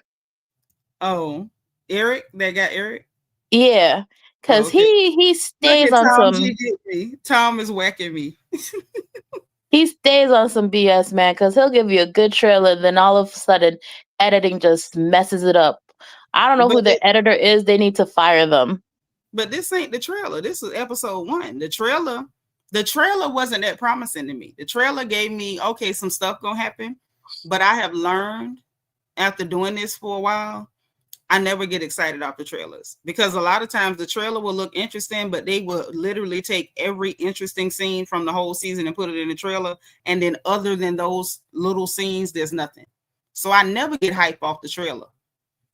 The first episode, I didn't expect much. Yeah. Even the way they started it, with Karen getting out of jail, and then 6 months earlier, and then like the flashback type thing, I'm like, oh, this is about to be dry. Anything but. But Anything but. you know what? What about this season is really good and the cast is really good? Do you think they're gonna bring Karen back? Yeah, I have no doubt about it. The fact that she got out of jail, Bravo's cameras are there, and they had microphone. They had her mic'd up in the truck leaving the prison. She's definitely coming back. Because why did we Am, need to hear her sniffling and asking for Kleenexes? Why did we need to hear that? am I the only person that's tired of Charisse? No, I'm real tired of Big Reese. Reese don't give us nothing. Is she even being paid to be a friend of the show, or she's just No, popping up for free? she's just for free. She was at the event. She was invited, and so they let her get mic'd up, is what I'm thinking. I didn't hear that she's a friend of. Sharice just don't give us a lot. And She had such potential, and she just squandered it, just like the other one, the one that got kicked off, like, was it last Nakatana, this season? Yeah. yeah, good old Nakatata. Yeah, she came in, instead of giving us her story and her life, she spent 3/4 of the season chasing Wendy around, calling her mama a witch. And I was grossed out. Like, I was so grossed out with her. And the fact that she told them ladies, when Wendy was trying to make them respect her and at least pronounce her name correctly, oh, they're American. It don't matter how they say it. What? You don't even want to be respected. This lady is trying to tell people, hey, respect this girl, say her name right. And then you turn around and act like she's doing something to you because she's just avoiding you. You called her mother a witch. I would never speak to you again in life unless I was beating your tail. Mhm. So yeah, to hell with her. Yeah, she ruined her opportunity. Instead of coming in giving us life, she thought, oh, I'm gonna make a name for myself beefing with the only other Igbo girl on the cast. Like, that was gross. Gross. Hey, at least I she know gets invited to Bravo events, because Charisse doesn't get invited to Bravo events. yeah. I don't know what it is with Charisse. Like, maybe she's just not that interesting. Because I think that's what's up with Monique. Unless Monique Samuel show us something extremely different. Like, Monique gave us moments here and there. But Monique, in my opinion, was boring. And I loved watching her life. It was nice. Her children were beautiful. Her home was beautiful. I like seeing, black families. We had black mama, black daddy, pretty little black babies. The children always looked great. House looked great. But it was boring. Like, there was nothing. I know some people was like, oh, they live for Monique. But I enjoyed seeing her. She's gorgeous. But she was boring to me. And I felt like when it came to Charisse, it was like the same type of energy. Like, yeah, no. Nah, I just like Candace's shade because Candace always clocks somebody. Yeah, I like her now. It took years and her maturing a little bit for me to like her because I didn't really care for her. I didn't like how she talked to her mother. I didn't like how she responded and pretended like her mother was doing so much to her because she didn't approve of that poor man leeching off of her. Like, what mother would approve of that? I never liked that for her. I really didn't see it for her for a long time. And then she matured a little bit. She stopped being so childish. And then it was like, okay, you're acting more like your mama. I can work with it. Because, I told you, I got this weird thing when I don't like people, I love their mothers. And I don't know what that is. I can't call it. I would have liked when Nakatata was on the show if we could have met her mom instead of her chasing Wendy around calling her mama a witch. Because I probably would have liked her mama. Now, you want to know what I would have liked from her? Her husband to have like normal fitting pants so that his so at least the hem would have actually met his shoes. Yeah, that always killed me because I'm like, well, at least he got lotion on his ankles. I'm glad that he lotioned his ankles, but I'm with you. Them high water scrubs is heinous. I don't even know where you find high water scrubs. That's diabolical. That's all it is. I worked in nursing a lot of years, and I never owned a pair of high water scrubs ever. I don't even know where you buy them. Maybe he was getting them custom. Maybe he bought the right size and just tell somebody to take 2 inches off the bottom and do something to make them short. Like, I don't know what he did, but it was horrible. Wait, don't most hospitals provide you scrubs? No. Really? Because the hospital my sister works at, they provide her scrubs. Well, let me not say no. Every place I worked, you had to provide your own scrubs. Now, they would like maybe give you like one change of scrubs or one or two or like a change of scrubs, and like you could order them from them or whatever like that. But yeah, you get your scrubs. And the fact that he had high water scrubs is crazy. I was like, you're a nut. You're a maniac. High water scrubs? And then they showed them pictures from that formal event, remember? And looked like he had on that spandex tuxedo. It was an extra medium and it was stretching. I was like, whoa, this dude is wild. But then after we met her sister, I was like, why didn't we get that sister? Like, I didn't want Nakatata. Why couldn't we have her sister? Her sister was pretty, well-spoken. Her hair was nice. I was like, why couldn't we get the sister? Why did we get the booger? Girl, it is what it is. But I'm going to go ahead and get off of here because... Me too. I'm going to go too. But this was fun. All right, have a good evening, guys. You too. Bye, Ree. Bye. Okay, guys. So we done been in here for 3 hours, 2 minutes, and 48 seconds. So you know that means it's time for y'all to go to bed and for me to watch some Netflix. Okay? So listen, this was so much fun. Happy birthday again to Miss Nisi. But y'all know what time it is. Okay? If you didn't hit the like button on the way in, I need you, please, pretty please, with a cherry on top, hit it on the way out. Okay? I want to say a special thank you to the folks that supported the stream. I want to say thank you to our girl Delicia Dismute and to Miss Nisi for hooking us up and supporting the stream. I want to say a thank you to everybody who liked the video, commented in the chat, cracked a good old joke, or hit the engagement button. I appreciate y'all. Make sure that you hit your notification bell. Click all so you'll know every time we go live on this channel. Bear in mind, if you in Discord, you're going to always know when I go live, because I always tell my folks in Discord first. They always know when I'm going live first, because sometimes I'm like a ninja, sneak attack. But Discord, they going to always know. Also, subscribe if you haven't subscribed, because you know we're happy to have you here. We love you like that, okay? Make sure if you want to join channel membership that you hit the join button beneath the video or the membership link in the description box.